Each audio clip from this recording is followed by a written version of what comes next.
तैयार हो जाए, क्योंकि अब आप उस सफ़र में कदम रख चुके हैं जहां हर कहानी एक जाल है और हर मोड़ पर छुपा है खौफनाक ट्विस्ट। यहाँ हर किरदार सिर्फ खास नहीं बल्कि खेल का खिलाड़ी है या शिकार। स्वागत है एसी नॉवल वर्ल्ड में, जहां कहानियां नहीं चलती बल्कि दौड़ती हैं और हर दुनिया अपने साथ लाती है एक नई तबाही।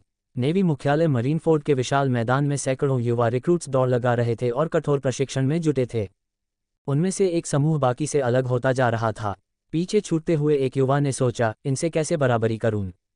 वो युवा दक्ष था, एक साधारण सा लेकिन आकर्षक चेहरा, आंखों में थकावट। ये तो हद हो गई, मरीन रिक्रूट्स का पूरा दल मुझसे आगे निकल गया, दक्ष ने थके हुए स्वर में कहा। बस एक महीने पहले ही दक्ष एकाएक वन पीस की दुनिया में आ पहुंचा था। अब वह मरीन के हीरो मंकी डी गार्प का भतीजा बन चुका था, यानी लूफी का चचेरा भाई। ये घटना समुद्री लुटेरों के महान युग के 11 साल बाद की थी। ये सब देखकर दक्ष घबरा गया था।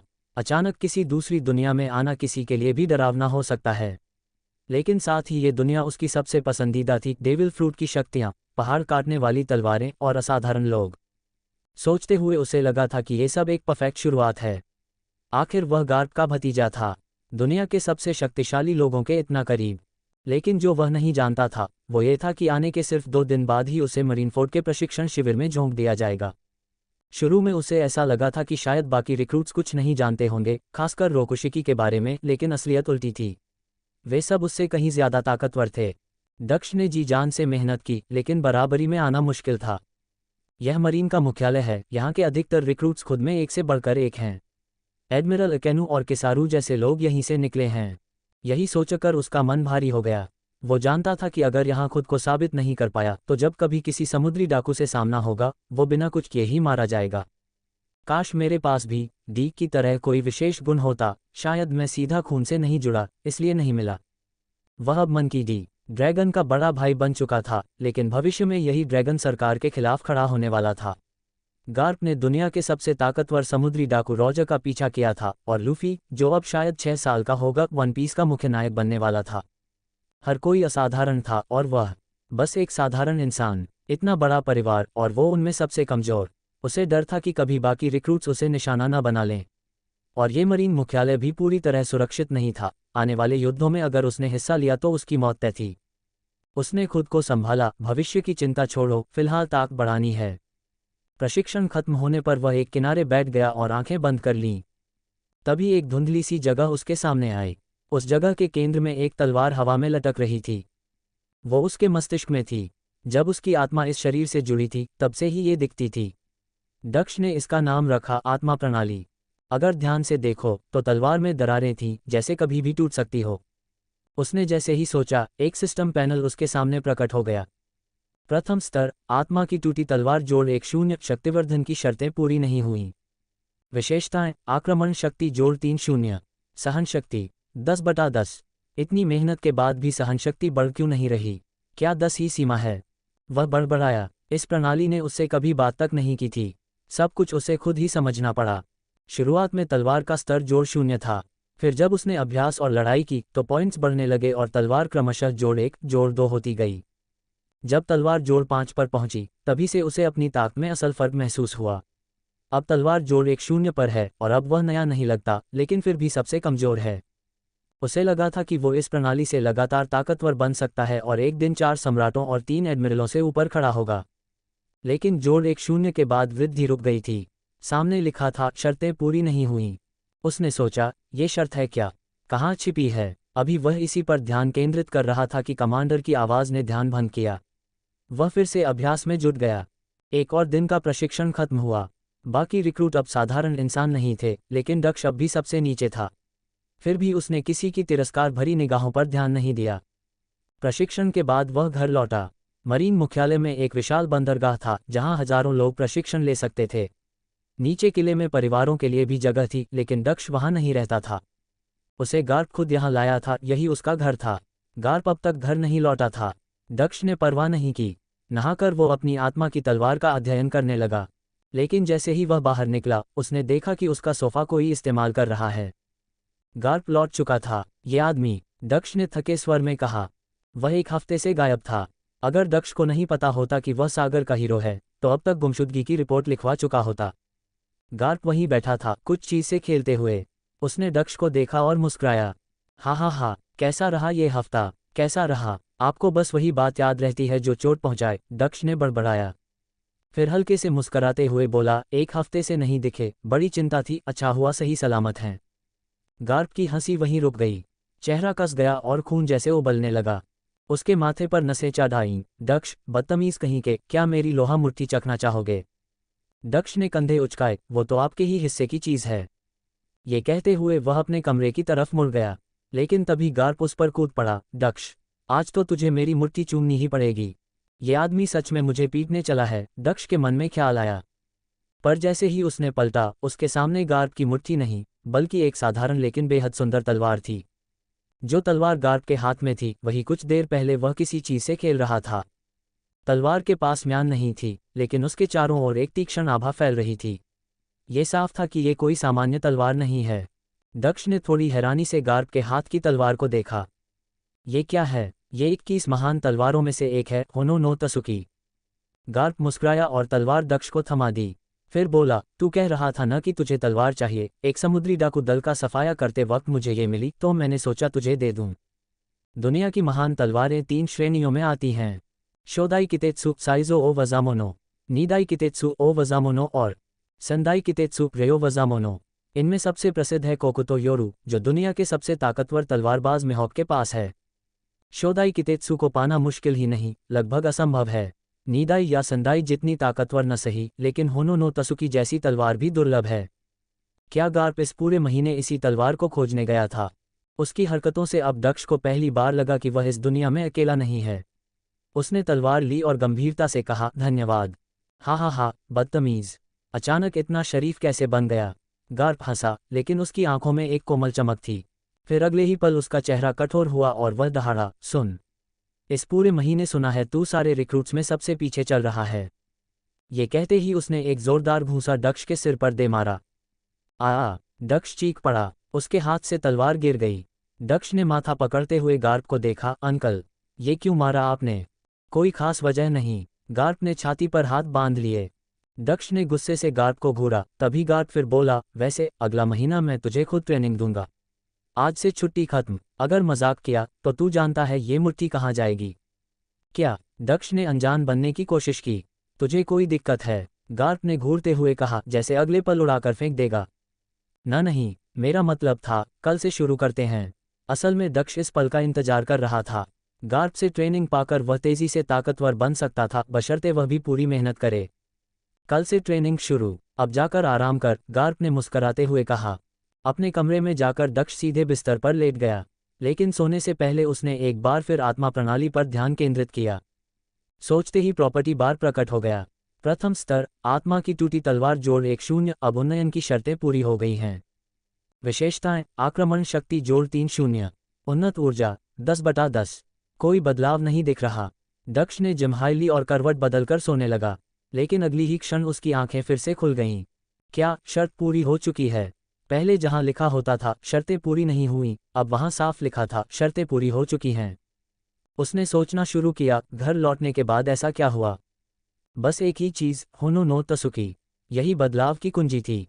क्या आत्मा की तलवार को उन्नत करने के लिए कोई असली तलवार जरूरी होती है? उसके चेहरे पर समझ की झलक आए। वो नहीं जानता था कि ये शर्त सिर्फ होनो नो तसुकी जैसी तलवार पर लागू होती है या किसी भी ताकतवर तलवार पर। लेकिन फिलहाल वो बात मायने नहीं रखती। अब वह आत्मा की तलवार को फिर से शक्ति दे सकता है। उसने ध्यान लगाया, उसकी आत्मा में मौजूद तलवार फिर से दिखाई दी। उसने गहरी सांस ली, फिर बिना झिझके उन्नयन विकल्प चुना। तभी हवा में एक कंपन हुआ।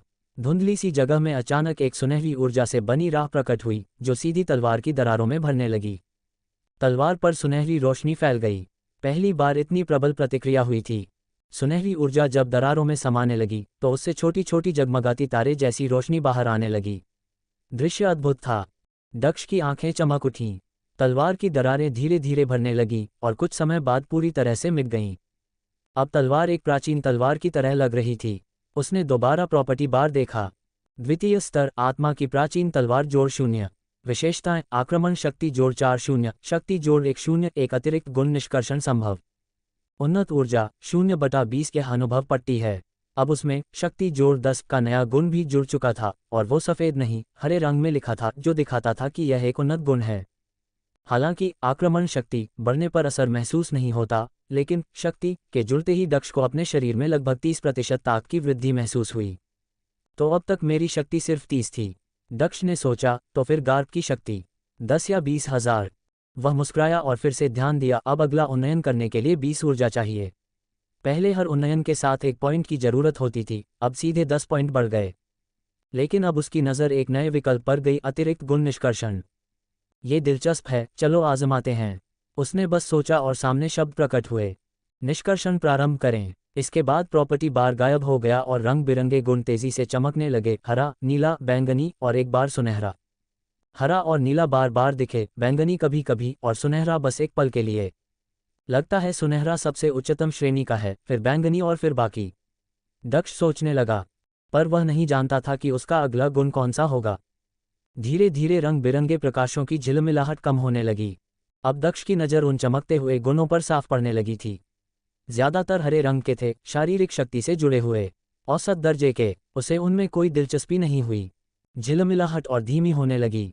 ऐसा लग रहा था कि हरा गुण ही चुना जाएगा। दक्ष थोड़ा निराश हुआ, लेकिन तभी एकाएक वह रुकता हुआ गुण दोबारा चमका और बदल गया बैंगनी गुण में। और फिर उसके देखने से पहले ही वह गुण छोटे छोटे सितारों में बदल गया, जो हवा में घूमे और फिर गुण पट्टी में समा गए। उसने एक दुर्लभ गुण प्राप्त किया था। दक्ष की आंखों में चमक दौड़ गई। जहां उसे उम्मीद थी कि साधारण सा कोई गुण मिलेगा, वहीं अब उसे सीधा एक दुर्लभ बैंगनी गुण मिल गया था। उसका दिल तेजी से धड़कने लगा। अगले ही पल गुण पट्टी फिर से दिखाई दी। दूसरा चरण, आत्मा की प्राचीन तलवार जोड़ 0। गुण, आक्रमण शक्ति जोड़ 4 0, बल जोड़ 1 0। विशेष गुण, संसार की हर वस्तु राख में बदल दो। शर्त पूरी नहीं हुई है, विकास संभव नहीं। ऊर्जा 0/20। दक्ष की आंखें खुली की खुली रह गईं। वह गुण पट्टी को अपलक देखता रहा। ये तो विशेष गुण की पंक्ति को पढ़ते ही उसके मन में एक जाना पहचाना सा एहसास हुआ। कुछ देर सोचने के बाद उसे याद आ गया। वह वाक्य, संसार की हर वस्तु राख में बदल दो, उसे कहीं सुना हुआ लगा था। कुछ देर ध्यान से देखने पर और जानकारी उभर कर आई। विशेष गुण, संसार की हर वस्तु राख में बदल दो। प्रारंभिक चरण, तलवार के हमले में अतिरिक्त अग्नि क्षति। पहला चरण, सक्रिय कौशल, शिकाई प्रयोजन जग का सक्रिय नहीं। दूसरा चरण, सक्रिय कौशल, बाकाई जन का नो ताचीत सक्रिय नहीं। ये तो एक झटका सा लगा उसे। अब समझ आया कि ये वाक्य क्यों इतने जाने पहचाने लगे थे। संसार की हर वस्तु राख में बदल दो, ये वाक्य उस महान योद्धा यामामोतो के थे, आत्मा समाज के पहले कप्तान और अब तक की सबसे शक्तिशाली जिनपाकुटो के स्वामी। शिकाई रयुजिन जक्का का तापमान 6000 डिग्री तक पहुंचता है, सूरज की सतह जितना। बाकाई जन नो ताची का तापमान 1.5 करोड़ डिग्री तक जाता है, सूरज के कोर जितना। ये सारी दुनिया की नमी को सुखा सकता है और हर चीज को जला सकता है। ऐसी शक्ति सचमुच दुनिया की सबसे घातक तलवार को शोभा देती है। अगर इस दुनिया के आग जनरल की लावा शक्ति से तुलना की जाए तो वह मानो बच्चों का खेल लगे। लावा सूरज के कोर के सामने क्या ही है। केवल गुणों को देखकर ही दक्ष का मन जैसे जल उठा। उसे अपने सामने अग्नि का सागर नजर आया जो सब कुछ निगल रहा था। उसने जल्द से जल्द शिकाई रयुजिन जक्का को सक्रिय करने का तरीका देखने की कोशिश की। पहला चरण, शिकाई रयुजिन जक्का, सक्रियता की शर्त, तलवार की आत्मा का 5वां चरण। दूसरा चरण, बाकाई जन का नो ताची, सक्रियता की शर्त, पहले शिकाई प्राप्त करना। इन 2 पंक्तियों को देखकर दक्ष थोड़े शांत हुआ। इतना आसान नहीं है, मुझे 5वें स्तर तक पहुंचना होगा तभी शिकाई मिल सकेगा। यानी मुझे खुद को जल्द से जल्द और ताकतवर बनाना होगा। योजक चिन्ह योजक चिन्ह योजक चिन्ह। अगली सुबह सूरज की पहली किरण क्षितिज से निकली और पूरे वातावरण में जीवन भर गया। दक्ष का मन उत्साह से भर गया। अब उसे जल्दी से जल्दी प्रशिक्षण शुरू करना था ताकि वह आत्मा की तलवार को और मजबूत बना सके। वह सुबह सुबह उठ गया। शरीर में कोई थकान नहीं थी। शायद आत्मा की तलवार की वजह से उसकी शारीरिक पुनर्स्थापन क्षमता सामान्य से ज्यादा हो गई थी। बस एक रात की नींद काफी थी। चाहे जितना भी थक जाए, अगली सुबह जैसे नया जीवन मिल जाता। इसी कारण दक्ष के लिए प्रशिक्षण सबसे उपयुक्त था। एक समस्या थी, गर्ग। उसने कहा था कि आज से वो दक्ष को प्रशिक्षण देगा, लेकिन वह अब भी सो रहा था। दक्ष को उसे उठाने की इच्छा नहीं हुई। वैसे भी आवाज देने से वो उठेगा नहीं, इसलिए वह बाहर निकला और साधारण मुक्केबाजी का अभ्यास करने लगा। ये प्रशिक्षण नौसेना मुख्यालय शिविर की तकनीक थी। रोकुशिकी जैसी विधियां हर किसी को नहीं मिलती, लेकिन उनकी बुनियाद एक मजबूत शरीर है। उसे सोरो तकनीक में रुचि थी, तेज गति से चलने की कला। तलवारबाजी में ये बहुत मददगार होगी। बंदूक की उसे कोई ज़रूरत नहीं थी, उसने तलवार को ही अपना हथियार चुना था। वैसे भी जब वो गर्ग से प्रशिक्षण लेने वाला था तो बाकी हथियारों की कोई ज़रूरत नहीं पड़ेगी। उसके पास अब सारी ज़रूरी तकनीकें मौजूद थीं। अब उसे सिर्फ एक चीज़ पर ध्यान देना था, आत्मा की तलवार को और मजबूत बनाना। हाँ, करीब 1 घंटे अभ्यास के बाद उसका शरीर पसीने से तर हो गया था। कमीज भीग चुकी थी। उसने अभ्यास रोक दिया और गहरी सांस ली। गर्ग अब तक नहीं उठा था। इतनी आवाज़ के बावजूद उसका ना जागना दक्ष के लिए हैरानी की बात थी। अब उसने फिर से गुण पट्टी को देखने का सोचा और वह प्रकट हो गई। दूसरा चरण, आत्मा की प्राचीन तलवार जोड़ 0। गुण, आक्रमण शक्ति जोड़ 4 0, बल जोड़ 1 0। विशेष गुण, संसार की हर वस्तु राख में बदल दो, हर तलवार हमला आग से नुकसान करता है, विकास की शर्त पूरी नहीं हुई। ऊर्जा 1/20, बस 1 अंक की ऊर्जा बढ़ी थी। क्या ऊर्जा अब धीरे बढ़ रही है? दक्ष बुदबुदाया। 1 घंटे अभ्यास के बाद सिर्फ 1 ऊर्जा अंक।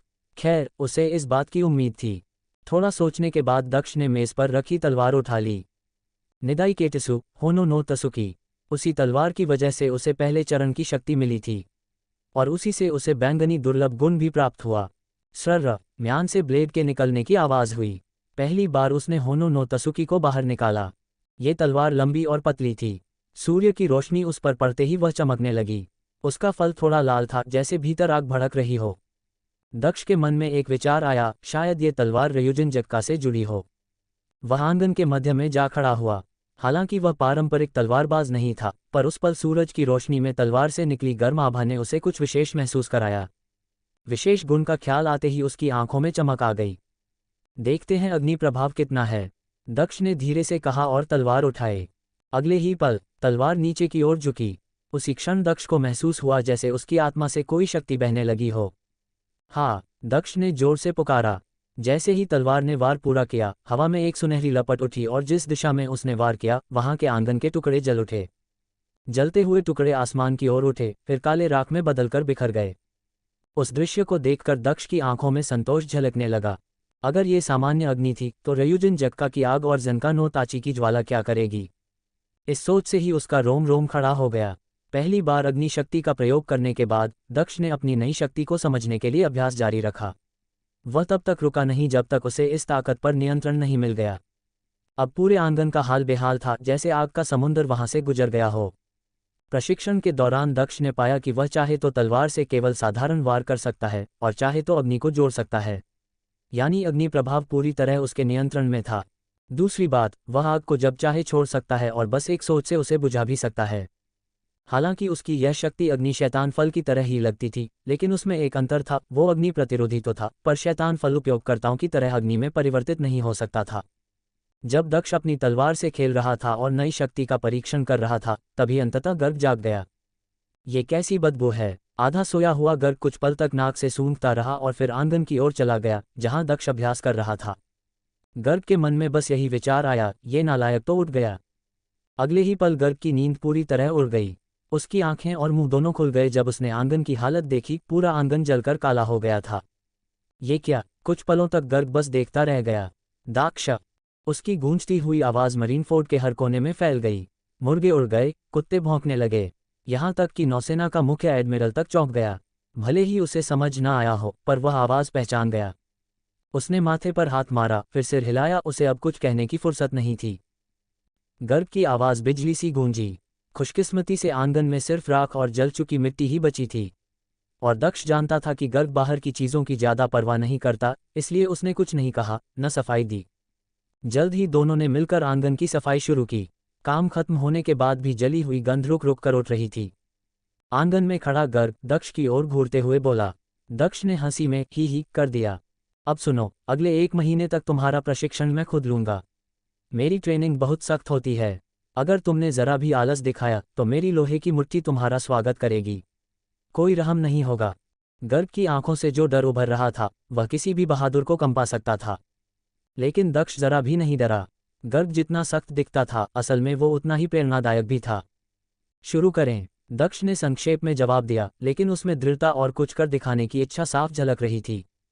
गर्ग ने उसकी आंखों में वो जज्बा देखा और प्रसन्न हुआ। उसे डर था कि दक्ष में लड़ने का जुनून नहीं होगा, लेकिन अब वह चिंता मिट चुकी थी। इसी दौरान मरीनफोर्ड शिविर में, जहां सभी नए रंगरूट अभ्यास में लगे थे, वहां दक्ष कहीं नजर नहीं आ रहा था। ब्रेक के दौरान कुछ रंगरूट आपस में उसकी चर्चा करने लगे। बस 1 महीने का प्रशिक्षण और छुट्टी ले ली। शिविर में सबसे कमजोर यही है और अब भाग गया। शायद इसे उम्मीद ही नहीं रही।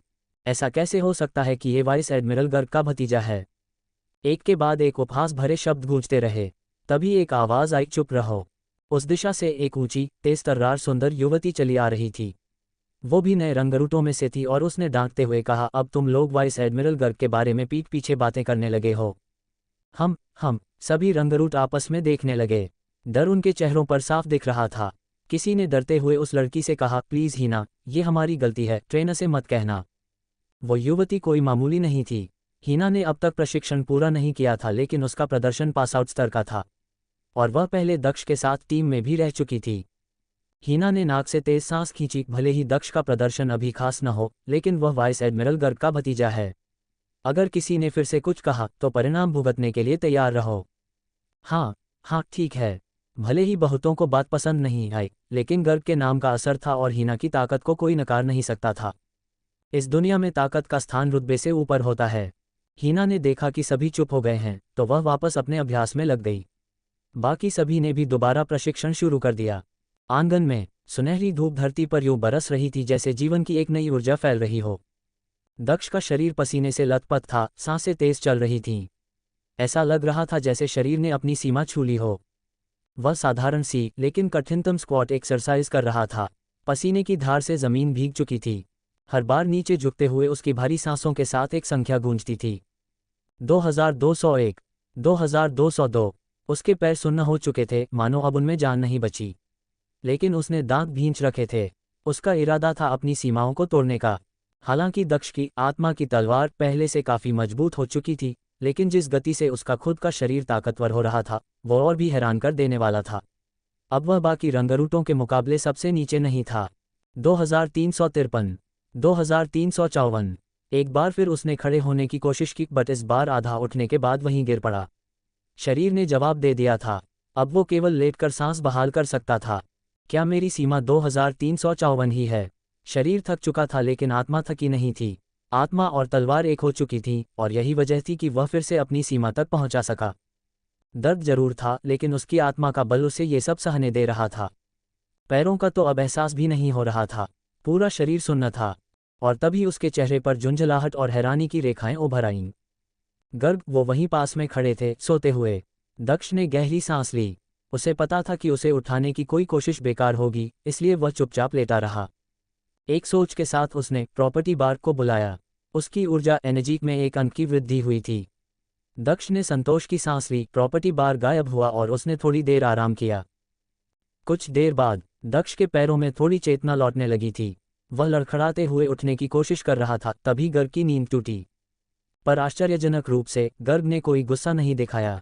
उसने दक्ष की ओर देखा, जो जमीन पर बैठा था। पहली नज़र में उसे लगा कि वो भी उसकी तरह सो रहा है। पर फिर पसीने से भीगे कपड़े, गीली जमीन और कांपते पैरों को देखकर उसकी आंखों में एक अलग सी चमक आ गई। उसका मन कुछ पल के लिए थम गया।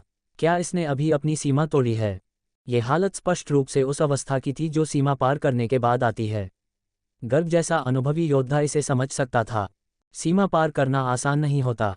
ये केवल ताकत की बात नहीं होती, यह इच्छाशक्ति का खेल होता है।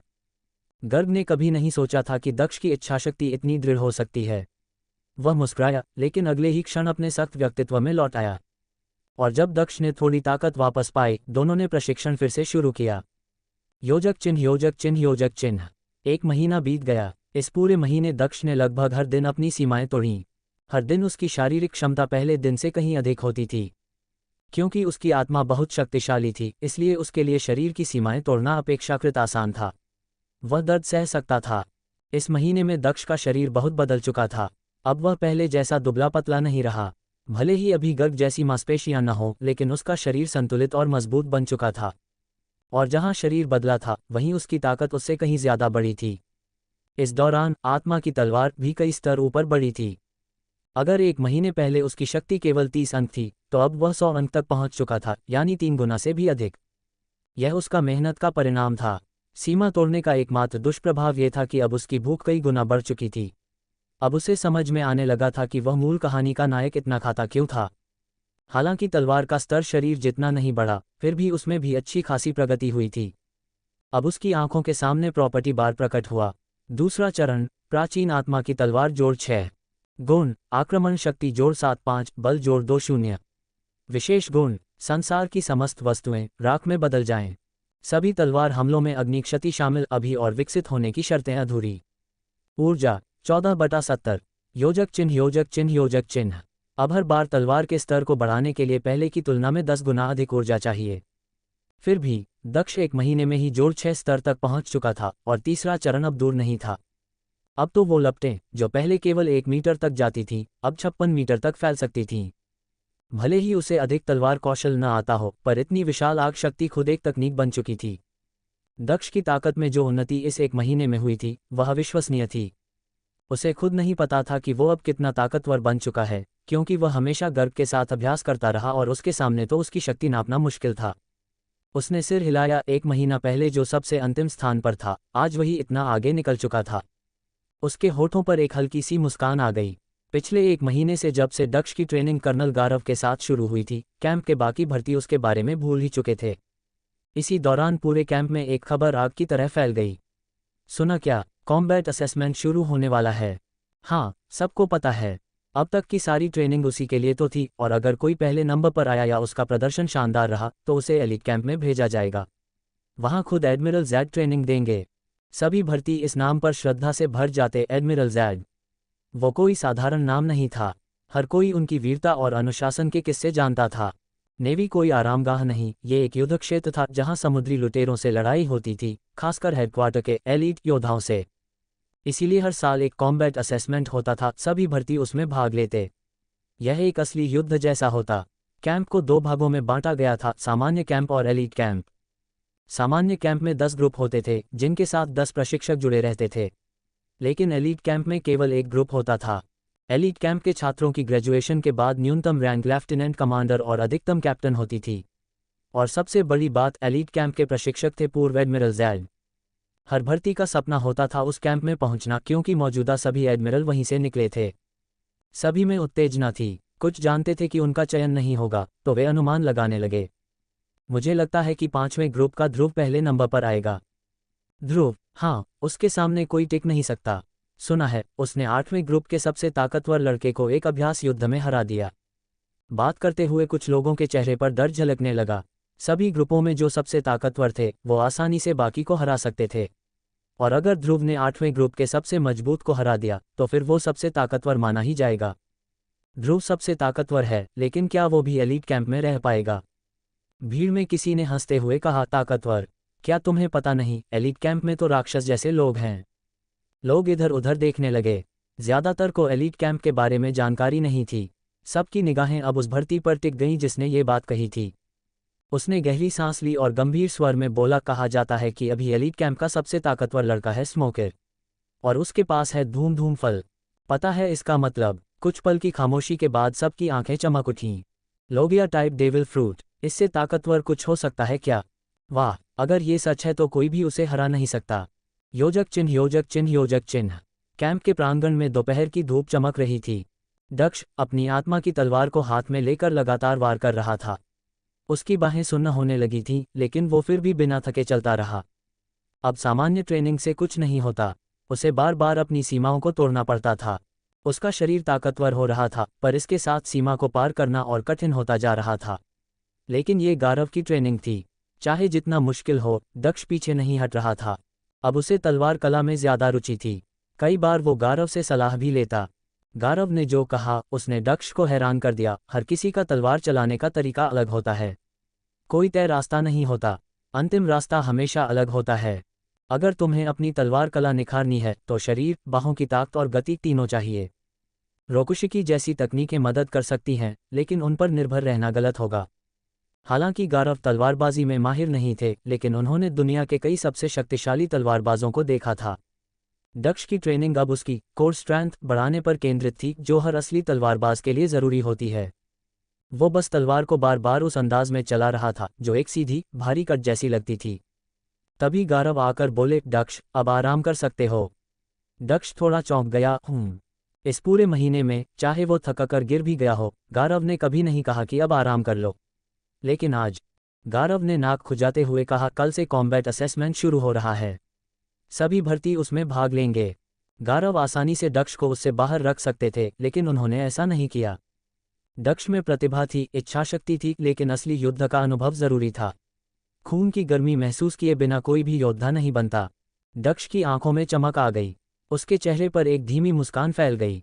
बहुत पहले से उसे मालूम था कि आत्मा प्रणाली में उसकी शक्ति असली युद्ध के दौरान तेजी से बढ़ती है। वैसे भी दक्ष लंबे समय से अपनी असली शक्ति आजमाना चाहता था। अब उसकी आत्मा की तलवार जोड़ 6 स्तर तक पहुंच चुकी थी। भले ही वह अभी 5वें स्तर की शिकाय अवस्था से दूर था, लेकिन वह तीसरे स्तर के बहुत करीब था और शायद तीसरे स्तर पर उसे एक नई शक्ति प्राप्त हो। इसलिए अब उसका लक्ष्य तय था, अगले स्तर तक पहुंचना। अगले दिन समुद्री बल के विशाल बंदरगाह पर युद्धपोतों की कतारें लगी थीं। हर तरफ अनुशासित भर्ती सैनिकों के दल एक एक कर जहाज़ों पर सवार हो रहे थे। कुल 10 विशाल युद्धपोत, और हर जहाज़ में सामान्य शिविर से एक दल को चढ़ाया गया था। साथ में 5 उप एडमिरल भी थे जो उनकी सुरक्षा के लिए भेजे गए थे। भले ही ये भर्ती सामान्य शिविर से थे, लेकिन आगे उन्हें विशिष्ट शिविर में शामिल होने का अवसर मिल सकता था। इसीलिए मुख्यालय ने समुद्री मूल्यांकन के लिए जाते समय उनकी सुरक्षा सुनिश्चित करने हेतु 5 उप एडमिरल भेजे थे। थोड़ी ही देर में युद्धपोत एक एक कर बंदरगाह छोड़ने लगे। लेकिन कुछ अजीब हुआ, 10 में से केवल 9 युद्धपोत रवाना हुए, जबकि आखिरी जहाज किनारे पर ही रुका रहा। उस जहाज पर बैठे भर्ती सैनिक शांत थे, लेकिन धीरे धीरे बेचैनी फैलने लगी। सामान्यतः सभी जहाज एक साथ रवाना होते थे, पर आज ये क्या हो रहा था? कुछ ने भौहें चढ़ाते हुए फुसफुसाना शुरू किया, हम कब निकलेंगे? बाकी दल तो रवाना हो चुके, हमारा क्या? नाराजगी बढ़ती गई। स्थिति अव्यवस्थित नहीं थी, लेकिन असंतोष साफ था। उसी समय दूर से एक व्यक्ति धीरे धीरे चलता हुआ जहाज पर चढ़ा। वह था दक्ष। माफ कीजिए, देर हो गई, उसने चलते चलते कहा और चुपचाप कोने में जाकर बैठ गया। उसने देर होने का कारण नहीं बताया, न ही किसी से कोई बातचीत की। भले ही दक्ष अब उतना नया नहीं था, लेकिन ज्यादातर उसे पहचानते थे। वह 1 महीने से शिविर में था। उसके आते ही जहाज पर सन्नाटा छा गया। कुछ चेहरों पर हैरानी थी। क्या जहाज दक्ष का इंतजार कर रहा था? क्षण भर की चुप्पी के बाद हलचल तेज हो गई। ये क्या मजाक है? हम क्या इसी का इंतजार कर रहे थे? क्या उसने शिविर छोड़ नहीं दिया था? चाहे वो एडमिरल गर्व का भतीजा हो, लेकिन ये तो ज्यादा ही हो गया। ज्यादातर भर्ती उसे नफरत भरी नजरों से देख रहे थे। मूल्यांकन की घबराहट में मामूली बातों पर भी नाराजगी उफान पर थी। कुछ शांत भी थे। उन्हीं में एक था सामान्य शिविर का सबसे ताकतवर भर्ती, ड्रैक्स। उसने दक्ष की ओर देखा और उसकी आंखों में चमक आ गई। ये पहले से कहीं अधिक मजबूत हो गया है। पहले ड्रैक्स दक्ष को लेकर गंभीर नहीं था, लेकिन अब उसे देखकर उसमें आए बदलाव को महसूस किया। हालांकि वह ज्यादा चिंतित नहीं हुआ। दक्ष पहले सबसे कमजोर था। 1 महीने में कोई कितना बदल सकता है? ड्रैक्स की नज़रें हटी और उसने उसे अनदेखा कर दिया। भर्ती अब और भी शोर मचाने लगे। तभी उप एडमिरल की कड़क आवाज़ गूंजी, शांति बनाओ। पूरा जहाज एक बार फिर शांत हो गया, लेकिन चेहरों पर नाराजगी अब भी दक्ष के लिए बनी रही। अगले ही पल सबकी आंखें फैल गईं। जहाज पर मौजूद सभी अधिकारी, यहां तक कि उप एडमिरल भी सावधान मुद्रा में सलामी दे रहे थे। दूर से 2 आदमी समुद्री वर्दी में धीरे धीरे चलते हुए आ रहे थे, जिनकी आभा देखकर हर निगाह श्रद्धा से झुक गई। उनमें एक थे गर्व और दूसरे। हर कदम पर उनकी उपस्थिति से एक गूंजती हुई गरिमा उठ रही थी। ये हैं नए विशिष्ट शिविर के प्रशिक्षक और पूर्व समुद्री एडमिरल। अब समझ में आया क्यों रुका था ये जहाज। असल में हम गर्व और एडमिरल जैड का इंतजार कर रहे थे, न कि उस लड़के का। गर्व और जैड को देखते ही सबकी नाराजगी गायब हो गई। पूरा ध्यान अब उन्हीं पर केंद्रित था। गर्व ने चलते चलते दक्ष की ओर देखा, मुस्कुराया और फिर जैड के साथ ऊपरी कक्ष की ओर चले गए। एक अधिकारी ने सबको संबोधित किया, उप एडमिरल गर्व और मुख्य प्रशिक्षक जैड स्वयं मूल्यांकन को देखेंगे, तो पूरी ताकत लगाना। जी सर। भर्ती एक पंक्ति में खड़े हो गए। सब उत्साहित थे कि गर्व और जैड स्वयं निरीक्षण करेंगे। सिर्फ दक्ष ही कोने में तोपों के बीच बैठा था। उसकी आंखों में कोई उत्साह नहीं था।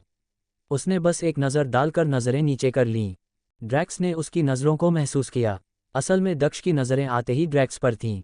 इसलिए नहीं कि वो 5वें दल का सबसे ताकतवर था, बल्कि इसलिए कि वो भविष्य में लूफी के समय के 11 सुपरनोवा में से एक बनने वाला था। ड्रैक्स, जो आगे चलकर एक रियर एडमिरल बना, फिर किसी कारणवश मरीन से बगावत करके समुद्री डाकू बन गया। दक्ष ने मन ही मन सोचा, क्या इसके पास वो प्राचीन जोन डेविल फ्रूट आ चुका है? फिर उसने सिर हल्का सा झटका और नज़रें हटा लीं। युद्धपोत पूरी रफ्तार से चल पड़ा। अब चारों ओर केवल समुद्र ही था। यह इलाका विशाल समुद्री जीवों से भरा हुआ था। कभी कभी दूर से कोई विशाल समुद्री राजा उठकर वापस पानी में चला जाता। जहाज में टर्बो इंजन लगा था, बिना हवा के भी ये तेजी से चल सकता था, और अगर इंजन न भी होता तो भी गर्व और जैद के होते डर की कोई बात नहीं थी। कुछ समय बाद वे एक द्वीप समूह के किनारे एक छोटे से द्वीप पर पहुंचे। इन द्वीपों पर अलग अलग प्रकार के वनस्पति थे और कभी कभी अंदर से किसी भयंकर जीव की दहाड़ सुनाई देती थी। दृश्य बेहद रोमांचक था। बाकी 9 युद्धपोत भी अलग अलग स्थानों पर रुके थे। दक्ष वाला युद्धपोत एक किनारे रुक गया। उप एडमिरल ने सभी भर्तियों से कहा, यहीं पर तुम्हारा मूल्यांकन होगा। गर्व और जैद अब तक बाहर नहीं आए थे। इस द्वीप पर क्या समुद्री डाकू हैं? भर्ती सैनिकों ने द्वीप की ओर देखा, जहां से समय समय पर डरावनी गूंज सुनाई दे रही थी। कुछ चेहरों पर भय स्पष्ट था। उप एडमिरल ने तिरस्कार से कहा, समुद्री डाकुओं से लड़ाई? तुम अभी बहुत कच्चे हो। समुद्री डाकू बेहद निर्दयी होते हैं। ये द्वीप इस परीक्षा के लिए कहीं ज्यादा उपयुक्त है। तुम्हारा लक्ष्य हर राक्षस को मारना नहीं है। भारी हथियार छोड़कर बाकी किसी भी हथियार की अनुमति है, यानी बंदूकें इस्तेमाल की जा सकती हैं। हर प्राणी का शिकार तुम्हें कुछ अंक देगा। जितना ताकतवर राक्षस उतने ज्यादा अंक। तुम समूह में भी शिकार कर सकते हो, लेकिन तब अंक सभी में बराबर बांटे जाएंगे, उप एडमिरल ने स्पष्ट किया। जैसे ही उसकी आवाज गंभीर हुई, पूरा दल चुप हो गया। ये भले ही भर्ती सैनिक थे, लेकिन सामान्य लोग नहीं। फिर भी उस क्षण उनकी रीढ़ में सिहरन दौड़ गई। सिर्फ कुछ ही चेहरे पहले जैसे शांत रहे, जैसे ड्रैक्स। दक्ष के चेहरे पर हल्की हैरानी थी। तो परीक्षा समुद्री डाकुओं से नहीं बल्कि राक्षसों से लड़ने की है। ये बात गर्व को जरूर पता रही होगी, लेकिन दक्ष ने कभी पूछा नहीं और उन्होंने कभी बताया नहीं। शायद जानबूझकर छुपाया गया था। उप एडमिरल उनके इस स्वाभाविक प्रतिक्रिया से संतुष्ट दिखा और फिर बोला, इस द्वीप में हर जगह निगरानी कैमरे लगे हैं, यहाँ तक कि आकाश में भी। इन कैमरों से हर एक रिकॉर्ड होगा तुमने किस प्राणी को मारा। अगर किसी को संकट हुआ तो हम तुरंत सहायता भेजेंगे, लेकिन वह भर्ती परीक्षा से बाहर हो जाएगा। लेकिन उसकी आवाज़ सख्त हो गई, इससे यह नहीं माना जाएगा कि तुम पूरी तरह सुरक्षित हो। अगर कोई सबसे शक्तिशाली राक्षस से टकरा गया तो बचाव दल पहुंचने से पहले वह कुचला जा सकता है। अब समय देख लो, 3 दिन बाद फिर यहीं एकत्र होना है। शुभकामनाएं। सामान्य नौसेना प्रशिक्षण में ऐसा व्यवहारिक मूल्यांकन नहीं होता था, लेकिन मरीनफोर्ड के ये चयनित भर्ती, जिन्हें नौसेना की रीढ़ बनना था, उनके लिए यह आग और लहू की अग्निपरीक्षा थी। जैसा कहा जाता है, बिना तपे इस्पात कभी तलवार नहीं बनता। कुछ देर बाद सभी भर्ती सैनिक द्वीप पर उतर गए। अधिकतर के पास बंदूकें थीं, बाकी के पास तलवारें या अन्य हथियार जैसे ड्रैक्स और दक्ष। ड्रैक्स के पास एक तलवार और एक कुल्हाड़ी थी, जबकि दक्ष के पास केवल उसकी तलवार हनु नो सुकी थी। जो बिना बंदूक के थे, उन पर सबसे ज्यादा ध्यान गया। लोग उन्हें ईर्ष्या और सम्मान की दृष्टि से देख रहे थे। जैसे ही ड्रैक्स उतरा, निगाहें उस पर टिक गईं। ड्रैक्स की ताकत सभी को ज्ञात थी। सब मानते थे कि उसे बंदूक की जरूरत नहीं, क्योंकि सामान्य गोलियां उस पर असर नहीं करतीं। फिर दक्ष नीचे उतरा। कई लोग उसे देखकर चौंके, उसके पास भी बंदूक नहीं थी, सिर्फ एक तलवार। लोगों ने सोचा, ड्रैक्स तो आत्मविश्वासी है, लेकिन दक्ष सिर्फ घमंडी है। उसे नहीं पता कि ये परीक्षा कितनी खतरनाक है। शायद यही उसकी आखिरी मूर्खता होगी। कुछ ने तो उसे मूर्ख तक कह डाला। अरे, तू यहाँ मरने ही आया है क्या? किसी ने जोर से कहा। हीना भी ये दृश्य देख रही थी। वो चुप नहीं रह सकी, बोली, मैं कहती हूँ कि तुम्हें एक बंदूक ले लेनी चाहिए। ये परीक्षा बहुत खतरनाक होगी। दक्ष ने हीना को देखा और उसे कुछ जाना पहचाना लगा। अगले ही क्षण उसे याद आ गया, यही है वो हीना जिसके पास आगे चलकर ओरिनोमी डेविल फ्रूट होगा। लेकिन अब तक शायद उसने वो फल नहीं खाया था। माफ करना, लेकिन मैं सच में बंदूक चला ही नहीं सकता, दक्ष ने कंधे उचकाते हुए कहा। इस दुनिया में कुछ ताकतवर लोग बंदूकें इस्तेमाल करते हैं, लेकिन दक्ष ने तलवार की राह चुनी थी और अब उसकी हालत ऐसी नहीं कि साधारण गोलियां उस पर असर कर सकें। तुम, हीना गुस्से में थी। दक्ष सच बोल रहा था, लेकिन हीना को लगा कि वो उसे हल्के में ले रहा है। वह बिना कुछ कहे जंगल की ओर दौड़ गई। दक्ष ने उसकी प्रतिक्रिया पर आंखें घुमाईं और खुद को बेबस महसूस किया। वो सच ही तो कह रहा था, लेकिन फिर भी नाराज हो गई। उसने सिर हिलाया और वह भी जंगल के भीतर बढ़ चला। युद्धपोत के भीतर एक विशाल कमरे में बड़ी बड़ी स्क्रीनें चमक रही थीं। हर स्क्रीन पर द्वीप समूह के अलग अलग हिस्सों की निगरानी चल रही थी। सभी प्रशिक्षक वहां उपस्थित थे, अपने अपने दलों की निगरानी कर रहे थे। संकट आने पर तुरंत सहायता भेजने की तैयारी थी। पूर्व एडमिरल जैड, हाथ बांधे, हर एक स्क्रीन को ध्यान से देख रहे थे। उनके बगल में गर्व अपने चावल के कुरकुरे खा रहे थे। वो तुम्हारा भतीजा दक्ष है? जैड ने एक स्क्रीन की ओर इशारा करते हुए पूछा। हाँ, गर्व ने संक्षेप में जवाब दिया, जैसे ज्यादा रुचि न हो। जबकि सच तो ये था कि वही सबसे ज्यादा चिंतित होना चाहिए था। मैंने सुना है तुमने उसे 1 महीने तक ट्रेनिंग दी, लेकिन उससे पहले वह सबसे पीछे था। भले ही तुम उसे विशिष्ट शिविर में भेजना चाहते हो, मुझे लगता है अभी भी ये मुश्किल होगा। जैद की निगाहें स्क्रीन पर थीं, जिसमें दक्ष जंगल में आगे बढ़ रहा था। उन्होंने सिर हिलाया। 1 महीने में कोई कितना बदल सकता है, और वो भी तब जब दक्ष शुरुआत में सबसे कमज़ोर था। लेकिन क्योंकि वह गर्व का भतीजा था, जैद उसे विशिष्ट शिविर में शामिल करने को तैयार था, परिणाम कुछ भी हो। आखिरकार दोनों दशकों पुराने दोस्त थे। हा हा हा, जैद, मुझे लगता है ये लड़का तुम्हारे सोच से ज्यादा ताकतवर है, गर्व ने हंसते हुए कुरकुरा चबाया। ओह, चलो फिर देखते हैं, जैद ने कहा और बिना बहस किए स्क्रीन की ओर देखने लगे। घना जंगल। दक्ष अपनी तलवार हनु नोसुकी थामे हुए धीरे धीरे आगे बढ़ रहा था। हालांकि ये द्वीप पूरे द्वीप समूह में छोटा था, लेकिन आकार में मरीन शिविर जितना तो था ही। शुरुआत के बाद से उसने अब तक किसी अन्य भर्ती को नहीं देखा था। दक्ष ने आसपास निगरानी उपकरण खोजने की कोशिश की, लेकिन कोई डैन मुशी या कैमरा उसे नहीं मिला। शायद यहाँ कुछ अन्य तकनीकें इस्तेमाल की गई थीं। ये द्वीप शायद इंसानों द्वारा बनाया गया है और खास इस परीक्षा के लिए ही तैयार किया गया लगता है, उसने सोचते हुए जंगल के नकली और कृत्रिम लक्षणों को देखा। जैसे ही वह आगे बढ़ा, वह एक शांत और निर्जन जगह पर पहुंचा। पूर्ण सन्नाटा। अचानक दक्ष के पीछे एक जोड़ी लाल आंखें चमकीं। यह एक विशालकाय जंगली सुअर था, 2 विशाल दांतों वाला। सायं। अगले ही पल वह सुअर, जो दक्ष को रक्त भरी आंखों से घूर रहा था, तेजी से उसकी ओर झपटा। ऐसा लगा जैसे वह सीधे उसे भेद डालेगा। लेकिन उसी पल दक्ष पीछे मुड़ा और उसकी खोपड़ी पर एक जोरदार लात मारी, मानो उसकी पीठ पर भी आंखें हों। धड़ाम। जिस जानवर की ताकत देख कोई भी डर जाए, वह दक्ष की एक ही लात से जमीन पर गिर पड़ा। दक्ष थोड़ा पीछे हटा, खुद भी इस प्रभाव से चौंक गया। सुअर को उम्मीद नहीं थी कि सामने खड़ा ये दुबला पतला लड़का उसमें इतनी ताकत रखता होगा। दक्ष ने नीचे गिरे सुअर को देखा और हल्की मुस्कान के साथ बोला, मेरा पहला शिकार खुद चलकर मेरे पास आ गया। किस्मत बुरी नहीं है, और ऊपर से मैंने हाथों की जगह पैरों से वार किया, ये तो अभ्यास ही बन गया। सुअर गुस्से में गुर्राया। हालांकि वह मरा नहीं था, लेकिन बुरी तरह हिल गया था। लेकिन पीछे हटने का तो सवाल ही नहीं था, वह दोबारा झपटा। इस बार दक्ष ने भी तलवार की मूठ थाम ली और उसकी ओर दौड़ पड़ा। अगले ही क्षण उसने अपनी तलवार खींची। ये वही मूलभूत आयाडो वार था जिसे उसने बार बार अभ्यास किया था। एक चमकती हुई लाल रेखा हवा में उभरी। तलवार वापस म्यान में जा चुकी थी, और सामने खड़ा जंगली सुअर स्थिर था, मौन। उसके माथे के बीच से एक रक्त रेखा उभरी और धीरे धीरे दोनों ओर से उसका शरीर 2 टुकड़ों में बढ़कर जमीन पर गिर पड़ा। उसकी आंखों में मृत्यु के क्षण तक भ्रम और डर छिपा हुआ था, उसे समझ ही नहीं आया कि क्या हुआ। दक्ष ने अपने सामने पड़े शव को देखा और धीमे से कहा, वाकई 21 वज़ामुनों में से एक तलवार की गरिमा दिख रही है। ये पहली बार था जब उसने अपनी तलवार से किसी जीव का वध किया था। उसे उम्मीद नहीं थी कि एक ही वार में शरीर 2 भागों में कट जाएगा। उसे अपनी ताकत पर भी हैरानी थी। योजक चिन्ह, योजक चिन्ह, योजक चिन्ह। मंकी। दक्ष ने 3रे स्तर का राक्षस मारा, विशाल जंगली सुअर। इस द्वीप पर राक्षसों को 5 स्तरों में बांटा गया था। 5वां स्तर सबसे ताकतवर। ये स्तर विशिष्ट शिविर के सैनिकों से भी अधिक ताकतवर माने जाते थे, कुछ तो उप एडमिरल से भी। प्रत्येक स्तर के अलग अंक थे। 5वां स्तर देता था 5 अंक। योजक चिन्ह, योजक चिन्ह, योजक चिन्ह। निगरानी कक्ष, युद्धपोत पर।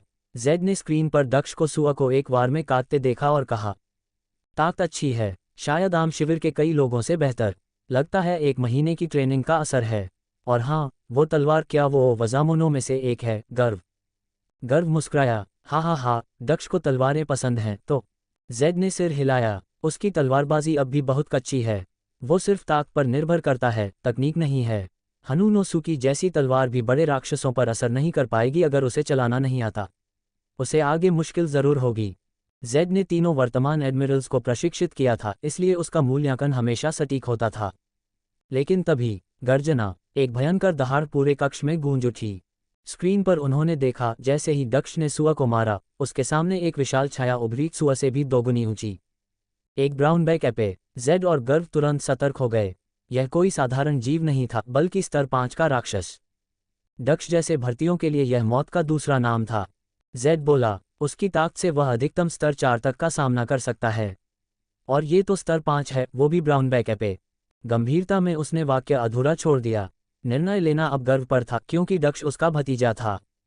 गर्व तनाव में स्क्रीन देखता रहा। ब्राउन बैक एपे न केवल ताकतवर था, बल्कि अत्यंत तेज और फुर्तीला भी।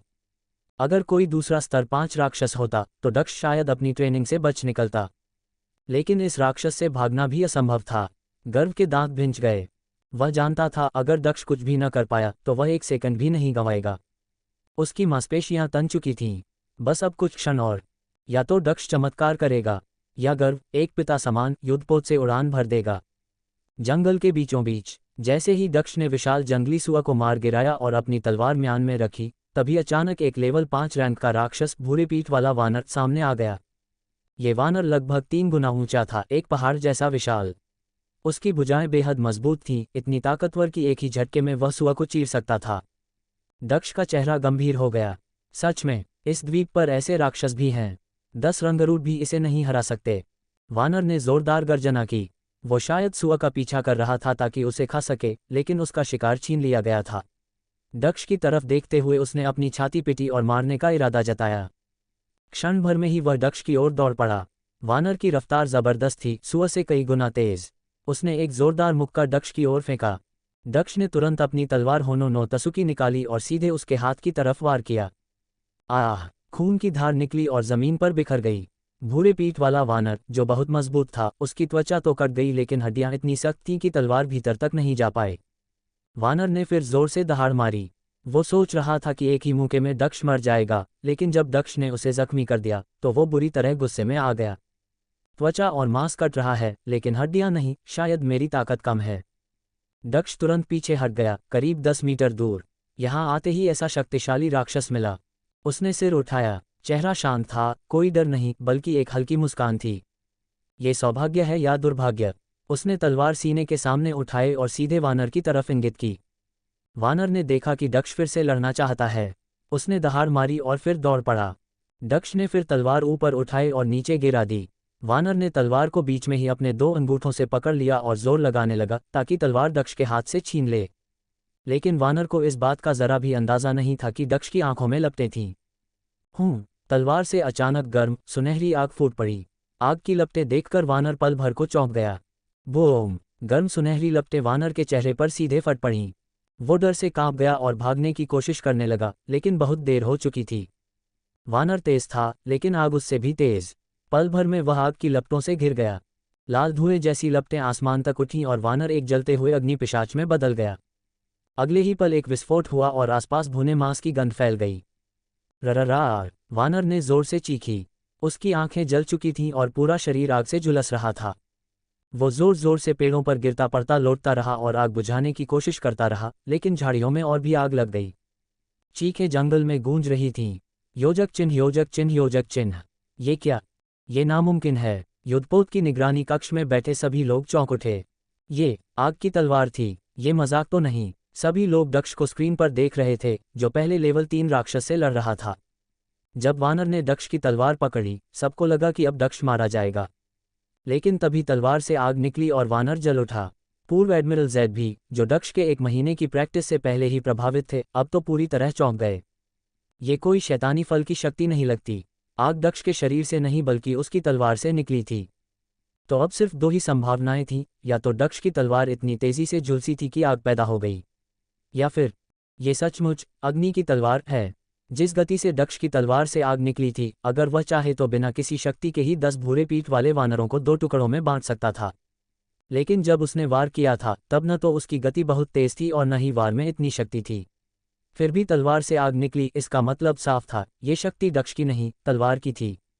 ऐसे कई तलवारबाज हुए हैं जिनकी तलवार से विशेष चीजें निकलती थीं, जैसे व्हाइटबियर्ड समुद्री लुटेरों का फूलों की तलवार वाला विस्ता, जिसकी तलवार से पंखुड़ियां निकलती थीं। दक्ष की तलवारबाजी अब भी काफी असभ्य और बिना किसी विधि की लग रही थी। वह अभी तलवार का उस्ताद नहीं बना था, यानी ये शक्ति उसकी खुद की नहीं बल्कि उस तलवार की थी। गर्व, जो दक्ष को बचाने के लिए दौड़ने ही वाले थे, उस दृश्य को देखकर वहीं ठिठक गए। उनके मुंह इतने खुले थे कि मुट्ठी अंदर आ जाए। उन्हें दक्ष की ताकत का अंदाजा था, लेकिन ये बदमाश लड़का इतनी जल्दी इस स्तर पर पहुंच गया, ये उन्हें खुद पर भी विश्वास नहीं हुआ। गर्व एकटक घूरते रहे, यहां तक कि पूर्व एडमिरल जैद भी दंग रह गए और कुछ देर बाद ही उनकी प्रतिक्रिया आई। आग पैदा करने वाली तलवार, इसमें कोई शक नहीं, ये केवल तलवार की शक्ति हो सकती है। लेकिन लड़के की तलवारबाजी तो अभी बिल्कुल कच्ची है।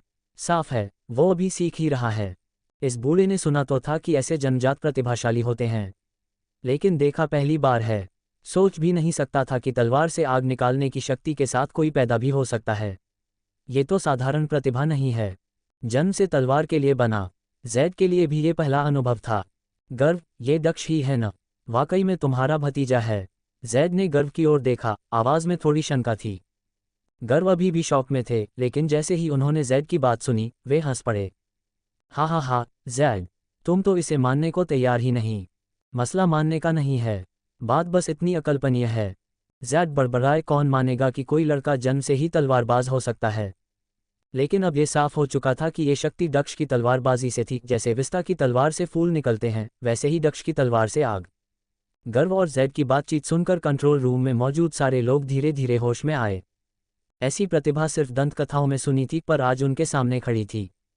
दक्ष डी मन की वाइस एडमिरल गर्व वाकई एक अजीब इंसान है। शायद ये लड़का भी समुद्र की नई दंतकथा बनेगा। कई नौसैनिकों के मन में यही विचार आया। योजक चिन्ह, योजक चिन्ह, योजक चिन्ह। जंगल में भूरे पीठ वाला वानर अभी भी जलती झाड़ियों में लोटपोट कर रहा था। उसका शरीर आग की लपटों में घिरा था और वह दर्द से कराह रहा था। धीरे धीरे उसकी चीखें शांत हुईं और उसकी हरकतें भी कम होती चली गईं, और अंत में रुक गईं। दक्ष ने सामने जलती झाड़ियों को देखा और फिर अपनी तलवार झटका दी। जैसे तलवार से आग निकली थी, वैसे ही दक्ष के एक विचार मात्र से वो सारी आग बुझ गई। तलवार की आग और अब शांति। ये दृश्य देखकर कंट्रोल रूम में मौजूद सभी को यकीन हो गया, ये शक्ति दक्ष की तलवारबाजी की ही है। तलवार से उत्पन्न की गई चीज़ें असल होती हैं, लेकिन साथ ही कल्पना जैसी भी। इसीलिए यूज़र जब चाहे उन्हें वापस बुला सकता है। दक्ष को खुद इस बात का अंदाज़ा नहीं था कि बाकी लोग उसकी शक्ति को उसकी तलवारबाजी की समझ मान रहे हैं। लेकिन सच्चाई ये थी कि ये शक्ति तलवार से नहीं, उसकी आत्मा से निकल रही थी। आग बुझाने के बाद दक्ष सीधा वानर के शरीर की तरफ गया। पास जाकर उसने देखा, वानर अब भी जिंदा था, अभी तक मरा नहीं। कमाल की जिद है। इस दुनिया में न केवल इंसान बल्कि राक्षस भी जबरदस्त जीवन शक्ति रखते हैं। खैर, मैं कोई वैज्ञानिक नहीं हूँ, न ही कोई वेगापन जो 500 साल आगे की टेक्नोलॉजी समझता है। दक्ष ने धीरे से कहा और तलवार चला दी। वानर का सिर काटकर उसने तलवार फिर से म्यान में रखी और आगे बढ़ गया। उसे इस बात से कोई फर्क नहीं पड़ता कि लोग उसकी शक्ति देख चुके हैं। उसे तो ये शक्ति किसी न किसी दिन दिखानी ही थी, और आज की स्थिति में अगर वो छुपाता तो मर ही जाता। दक्ष को असली चिंता थी उस ऊर्जा की जो हर लड़ाई से बढ़ती है। उसने मन में सोचा और उसकी ऊर्जा सूची खुल गई। योजक चिन्ह, योजक चिन्ह, योजक चिन्ह। दूसरा स्तर, आत्मा की प्राचीन तलवार जोड़ 6। गुण, आक्रमण शक्ति जोड़ 7-5। शक्ति जोड़ 2-0। विशेष गुण, संसार की हर वस्तु राख में बदल सकती है। तलवार के हर वार में अतिरिक्त अग्नि क्षति अगले विकास की शर्तें पूरी नहीं हुईं। ऊर्जा 22/70। योजक चिन्ह, योजक चिन्ह, योजक चिन्ह। लड़ाई से पहले उसकी ऊर्जा थी 18, अब 22। यानी इस छोटी सी लड़ाई में ही 4 अंक बढ़े। अगर वो अभ्यास करता तो इन्हीं 4 अंकों के लिए आधा दिन लग जाता। तो क्या लड़ाई करने से ऊर्जा इतनी तेज बढ़ती है? दक्ष ने अंदाज़ा लगाया, अभ्यास शरीर की शक्ति जगाता है, लेकिन लड़ाई आत्मा की शक्ति बाहर लाती है। और जितनी जानलेवा लड़ाई, उतनी ज़्यादा आत्मा की जागृति। हालांकि ये सिर्फ उसका अंदाज़ा था और वह इसे सिद्ध करने के लिए जान पर खेलना नहीं चाहता था। जैसे ही दक्ष ने मन ही मन सोचा, सामने दिखाई दे रही प्रॉपर्टी बार गायब हो गई। ये भले ही एक परीक्षण था, लेकिन इसमें उसे असली लड़ाई का अनुभव हो रहा था और वह अपनी ताकत का सही अंदाज़ा लगा पा रहा था। अपनी तलवार को म्यान में रखकर वह अगली शिकार की तलाश में आगे बढ़ने ही वाला था कि झाड़ियों से हलचल की आवाज़ आए। बाहर आओ। दक्ष वहीं रुक गया। वह चौंक गया। हालांकि ये द्वीप जीवों से भरा हुआ था, पर एक ही जगह 3 शक्तिशाली जीवों का सामना होना बहुत कम संभावना वाली बात थी। लेकिन उसकी हैरानी तब और बढ़ गई जब झाड़ियों से कोई राक्षस नहीं बल्कि एक गुलाबी बालों वाली सुंदर लड़की बाहर निकली। ये वही लड़की थी जिसने उसे पहले हथियार साथ रखने की सलाह दी थी, जिसे उसने नज़रअंदाज किया था और जिससे वह नाराज़ हो गई थी। हिना को लड़ाई की आवाज़ सुनाई दी थी, इसलिए वह तुरंत वहां आ गई थी। उसके हाथ बंदूक पर थे और चेहरा सतर्क। लेकिन जैसे ही उसने सामने भुना हुआ भूरा बंदर देखा, वह एक पल को सन रह गई और फिर उसके चेहरे पर गहरा आश्चर्य उभर आया। ये तो इस द्वीप का सबसे ताकतवर राक्षस है। हिना को इस परीक्षण की प्रकृति और इस द्वीप पर मौजूद राक्षसों की जानकारी पहले से थी। वह कमज़ोर प्रजातियां भले भूल जाए, लेकिन ताकतवर जीवों को वह कभी नहीं भूल सकती थी। भले ही बंदर पूरी तरह जल चुका था, उसने एक नज़र में उसे पहचान लिया। वह अब भी अवाक थी। वह इतने ध्यान से उस जल चुके राक्षस को देख रही थी कि पास खड़े दक्ष पर उसने अब तक ध्यान ही नहीं दिया था। जब वह होश में लौटी तो उसकी ओर देखा और चौंकते हुए पूछा, तुम यहाँ क्या कर रहे हो? दक्ष के चेहरे पर लकीरें उभर आईं। वह आधे घंटे से वहीं खड़ा था और अब जाकर उसने देखा। उसने मुंह बनाते हुए कहा, मैं यहाँ क्यों नहीं हो सकता? हिना ने तिरस्कार से कहा, तुम सच में किस्मत वाले हो। ये भूरा बंदर इस द्वीप का सबसे खतरनाक राक्षस है। पता नहीं ये कैसे इतना जल गया, पर अगर ये जिंदा होता और तुम इससे भिड़ते तो शायद तुम अब तक जिंदा नहीं होते। उसके लिए यह मानना मुश्किल था कि दक्ष इससे लड़कर बच गया। लेकिन दक्ष सिर्फ मुस्कुराया। उसने कहा, तुमने कहा ये लेवल 5 का राक्षस है।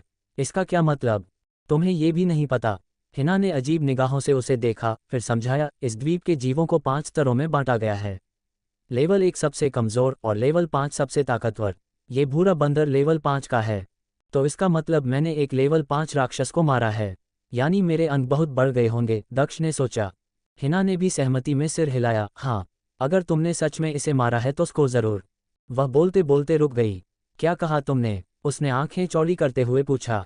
दक्ष ने अनमने भाव से कंधे उचका दिए, कुछ नहीं, बस यही कि अगर यही सबसे ताकतवर जीव था तो अब मुझे डरने की ज़रूरत नहीं।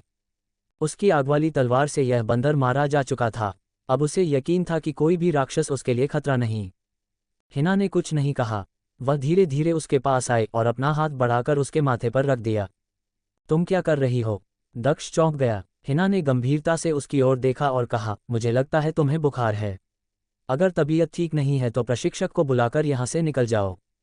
पोह! दक्ष के अंदर खून उबाल मारने लगा, पर उसने अपने अनुभव के दम पर खुद को शांत रखा।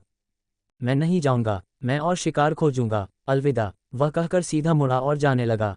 हिना उसकी दृढ़ता देखती रह गई। अगर वह गार्प का भांजा नहीं होता तो वह उसकी कोई परवाह नहीं करती। लेकिन जैसे ही वह मुड़ी, दक्ष वापस आ गया। अब क्या हुआ? हिना ने चौंक कर पूछा। दक्ष ने गंभीरता से कहा, और भी शिकार यहीं आएंगे।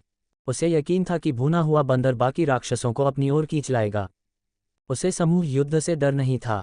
उसकी अग्नि शक्ति से सारे राक्षस जलकर भुन सकते थे। तुम पागल हो क्या? हिना चीखी। वह समझ गई कि दक्ष क्या करना चाहता है। वह उस बंदर की लाश को चारे की तरह इस्तेमाल करना चाहता था। इस बदबू से सारे राक्षस खींचे चले आएंगे और अगर गिर गए तो मौत पक्की है। हिना मन ही मन चीख पड़ी। उसे समझ नहीं आया कि वह कितना मानसिक रूप से असंतुलित है जो ऐसा आत्मघाती विचार लेकर आया है। मैं पागल नहीं हूँ, तुम्हारे बारे में कुछ नहीं कह सकता, और जानने की चाह भी नहीं है। जो भी हो, मैं शिकार जारी रखूंगा। पोह! हिना का खून खौल उठा। वह उसे छोड़कर जाने ही वाली थी, पर यह याद कर कि वह गार्प का भांजा है, उसने खुद को शांत किया। लेकिन उसकी नज़रें अब भी उसे घूर रही थीं, जैसे उसे वहीं मार डालना चाहती हों। दक्ष ने कंधे उचकाए और उसकी घूरती निगाहों को पूरी तरह अनदेखा कर दिया। जब उसने ये समझ लिया था कि हिना को लगता है कि वह बीमार है, तो उसका धैर्य जवाब देने को था। यह इस दुनिया में पहली बार था जब किसी ने उसे यूं अपमानित किया। हिना बेबस होकर उसे देखती रही। वह चारों ओर देखने लगी। पहले तो वह शांत रही, लेकिन जैसे जैसे समय बीतता गया उसका दिल घबराने लगा, क्योंकि कोई भी राक्षस वहां नहीं आया। जैसे जैसे प्रतीक्षा बढ़ी, उसकी बेचैनी भी बढ़ती गई। उसे लगने लगा कि चारों ओर से राक्षस कभी भी हमला कर सकते हैं। शायद बहुत सारे राक्षस आसपास हैं जो एक दूसरे से लड़ रहे हैं या किसी और ताकतवर राक्षस से डर रहे हैं, इसीलिए वो अब तक नहीं आए। तुम सच में नहीं जाना चाहते? तो यहीं रहो। हिना ने गहरी सांस ली और गंभीर चेहरा बनाए खड़े दक्ष को देखा। अब वो वहां और नहीं रुक सकती थी। ऐसा लग रहा था जैसे वह मृत्यु का इंतजार कर रही है। दक्ष ने उसकी ओर देखा, जैसे कहना चाह रहा हो तो जाओ। हिना ने दांत भींचे और मुड़ गई। उसका स्वभाव बुरा नहीं था। वह नहीं चाहती थी कि दक्ष अंधाधुंध राक्षसों के बीच मारा जाए। वह मन ही मन मॉनिटरिंग टीम को बुलाने की सोच रही थी। शायद दक्ष के इस पागलपन को अब कोई नहीं रोक सकता था। संभव है कि सारी निगरानी उपकरण आग में जल चुके हों। हिना अब वहां से जाने ही वाली थी कि तभी झाड़ियों से एक खूनी दहाड़ सुनाई दी। भय की एक तीव्र लहर उसके शरीर में दौड़ गई। उसने पीछे देखे बिना ही पलटी मार दी। चक! जहां वह खड़ी थी वहां एक विशाल जबड़े ने उसके कपड़े का एक हिस्सा काट लिया था। कमीने! देर हो गई। हिना ने झाड़ियों की ओर देखा। वहां एक सामान्य भेड़िए से 3-4 गुना बड़ा, हरा चमड़ी वाला भयानक भेड़िया खड़ा था। ये था लेवल 4 राक्षस विशाल हरा भेड़िया। हिना का चेहरा पीला पड़ गया। उसका हाथ बंदूक पर था, लेकिन उसने गोली नहीं चलाई, क्योंकि वह नहीं जानती थी कि यह अकेला है या और भी राक्षस आसपास छुपे हैं। एक लेवल 4 भेड़िए से वह नहीं डरती थी, पर उसे घात लगाने वाले अन्य राक्षसों की चिंता थी। भेड़िया सीधे हमला नहीं कर रहा था, वह बस धीरे धीरे उसकी ओर बढ़ते हुए आंखों से दबाव बना रहा था। वह चालाक था। उसे एक ही बार में समझ आ गया था कि हिना कोई आसान शिकार नहीं है, इसलिए वह मौका तलाश रहा था। इस दबाव से हिना के माथे पर पसीना छलकने लगा। अगर यह जगह कोई और होती तो वह 100 तरीकों से इसे मार सकती थी। आखिर वह साधारण प्रशिक्षण शिविर की टॉप रैंक प्रतिभागी थी और विशेष शिविर के लिए पूरी तरह योग्य थी। लेकिन इस स्थिति में वह कोई जल्दबाजी नहीं करना चाहती थी। उसका ध्यान झाड़ियों पर था ताकि कोई दूसरा राक्षस हमला न कर दे। उसे आसपास कई शक्तिशाली मौजूदगी का आभास हो रहा था। शायद भुने हुए बंदर की गंध के कारण सारे राक्षस पास पास आकर मंडरा रहे थे, लेकिन एक दूसरे से लड़ नहीं रहे थे। पूरा क्षेत्र घिर चुका था। कमबख्त, मैं वाकई इस पागल की वजह से मारी जाऊंगी। अब हिना को लग रहा था कि उसका अंत निकट है। उसके हाथों से गर्मी खिसकने लगी थी। इस बीच दक्ष शांत खड़ा था। वह हिना को शर्मिंदा नहीं करना चाहता था, लेकिन उसके मन में एक योजना बन रही थी, चारों ओर से आए राक्षसों से निपटने की योजना।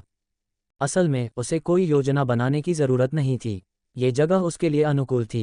उसकी आग फैलाने वाली शक्ति के सामने कोई भी राक्षस या समूह अधिक देर टिक नहीं सकता था। वह तलवार हाथ में लिए खड़ा था, उसकी आंखों में उत्साह की चमक थी। भले ही वह शांत दिखाई देता था, पर अंदर से उसे खून से डर लगता था। पिछले जन्म में वह खून से डरता था और मौत का सामना भी कर चुका था। लेकिन अब वह एक नई दुनिया में था। यहाँ उसे डरने की जरूरत नहीं।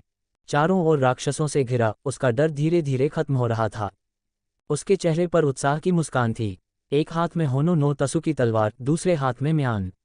वह तलवार को सीने के पास लाकर धीरे धीरे खींचने लगा। छिन, तलवार बाहर आ चुकी थी। हिना, जो पूरी तरह भेड़िए पर केंद्रित थी, ने यह आवाज़ सुनी और उसका ध्यान भंग हुआ।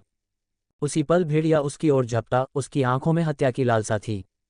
अरे नहीं! हिना ने बचने की कोशिश की, लेकिन तभी ऊपर से एक छाया उसके सामने आ गई। जब उसने देखा तो वो दक्ष था, बिजली की रफ्तार से उसके सामने आ खड़ा हुआ। वह समझ नहीं पाई कि पहले दौड़ कौन पड़ा, भेड़िया या दक्ष, लेकिन एक बात तय थी, दक्ष कहीं ज्यादा तेज था। हनु नो सुकी की तलवार ने हवा में एक खूनी लाल चाप बनाया, जैसे डूबते सूरज की एक झलक, सुंदर लेकिन मौत की आभा लिए। गर्जन! हरा विशाल भेड़िया लेवल 4 का राक्षस था और उसकी प्रतिक्रिया भी उतनी ही तेज। उसे एहसास हो गया कि अगर उसने काटने की कोशिश जारी रखी तो वह दक्ष की तलवार से मारा जाएगा। अगर ये कोई सामान्य भेड़िया होता तो शायद कोई चारा नहीं होता, लेकिन ये तो लेवल 4 का था, जाहिर है कुछ खास था। पर फिर भी वह दक्ष के वार से पूरी तरह नहीं बच पाया। उसका मांस का एक हिस्सा कट गया और तुरंत खून की धार हवा में फैल गई।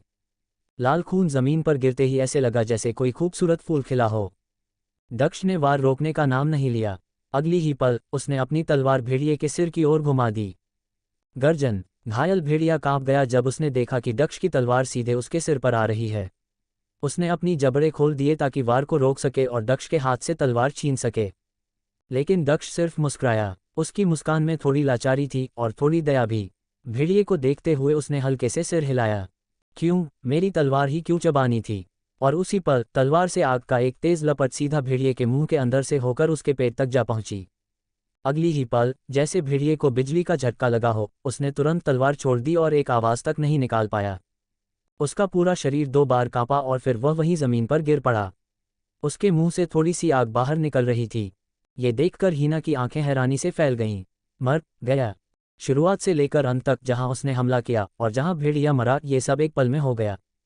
हिना समझ ही नहीं पाई कि इतना विशाल भेड़िया मरा कैसे। हालांकि वह अकेले उस भेड़िए से लड़ सकती थी, लेकिन अगर उसने दक्ष की तरह हमला किया होता तो पल भर में मारी जाती। ये तो नामुमकिन था। तुम। हिना ने दक्ष की ओर अविश्वास से देखा। उसका अब तक का विश्वास था कि वह सबसे कमजोर है, जिसकी ताकत सबसे कम है, जो दौड़ में सबसे पीछे आता है। लेकिन आज कुछ तो बदल गया था। पता नहीं, ये मारा गया भेड़िया हमारी साझी जीत मानी जाएगी या सिर्फ मेरी। दक्ष की मुस्कान थोड़ी शरारती थी। उसकी आंखों में उत्तेजना जल रही थी। हिना अब भी अवाक थी। उसकी चमकती आंखों में साफ था कि वह इस कत्ल से हैरान थी। और तभी चारों तरफ से अनगिनत राक्षस पागलों की तरह दौड़ते हुए आने लगे। हिना अपने होश में वापस आए। जंगल में लाल आंखों वाली परछाइयां दिखने लगीं। एक ठंडी, जानलेवा भावना फैली जिससे हिना को लगा जैसे वह बर्फ की नदी में गिर गई हो। दक्ष द्वारा भेड़िए का सिर काटने से फैले खून की गंध ने सभी राक्षसों को उन्माद में भर दिया था। अगर भुने हुए मांस की महक राक्षसों को खींचती थी तो खून की बू उन्हें पागल कर देती थी। हिना को अब दक्ष पर यकीन था कि उसने वानर को मारा था, लेकिन इतनी बड़ी भीड़ के सामने वह भी क्या कर सकता था। उसका दिल ठंडा हो गया था। वह इस सोच में थी कि कैसे वह और दक्ष इस जंगल से बाहर निकलें, लेकिन राक्षस अब पूरी तरह उन्मादी हो चुके थे। गर्जन! कई भयानक जीवों की गर्जना जंगल में गूंज उठी।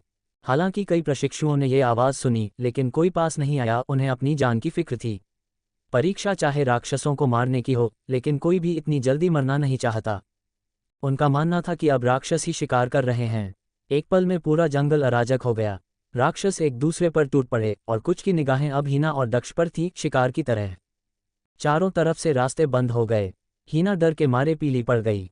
अब तो गए, उसके मन में आया, पर उसके पास खड़ा दक्ष एकदम शांत था। उसके चेहरे पर कोई डर नहीं था, बल्कि उसकी मुस्कान में एक शैतानी चमक थी। उसने तलवार को दाएं हाथ में लिया, फिर बाएं ओर ले जाकर एक साधारण वार किया जो दिखने में सामान्य था। लेकिन जैसे ही तलवार चली, वहां से आग की एक लपट सी बाहर निकली। Sword floor torch. हनुनोसुकी की तलवार लाल रंग में जल उठी और बाएं से दाएं एक गोल घेरे में घूमती गई, जब तक कि दक्ष और हीना उसके बीच घिरे नहीं गए, जैसे आग की एक रक्षा कवच बन गई हो। यह आग शुरुआत में हल्की थी, लेकिन जैसे ही वह गोला बना, एक जोरदार गर्म हवा चारों तरफ फैलने लगी और कई मीटर दूर तक आग की लपटें पहुंच गईं। जो भी राक्षस दौड़ते आ रहे थे, वे सीधे उस आग की दीवार से टकरा गए। चारों ओर दर्द से भरी चीखें गूंजने लगीं। कई राक्षस आग से छूते ही तड़पने लगे और जमीन पर लौटने लगे।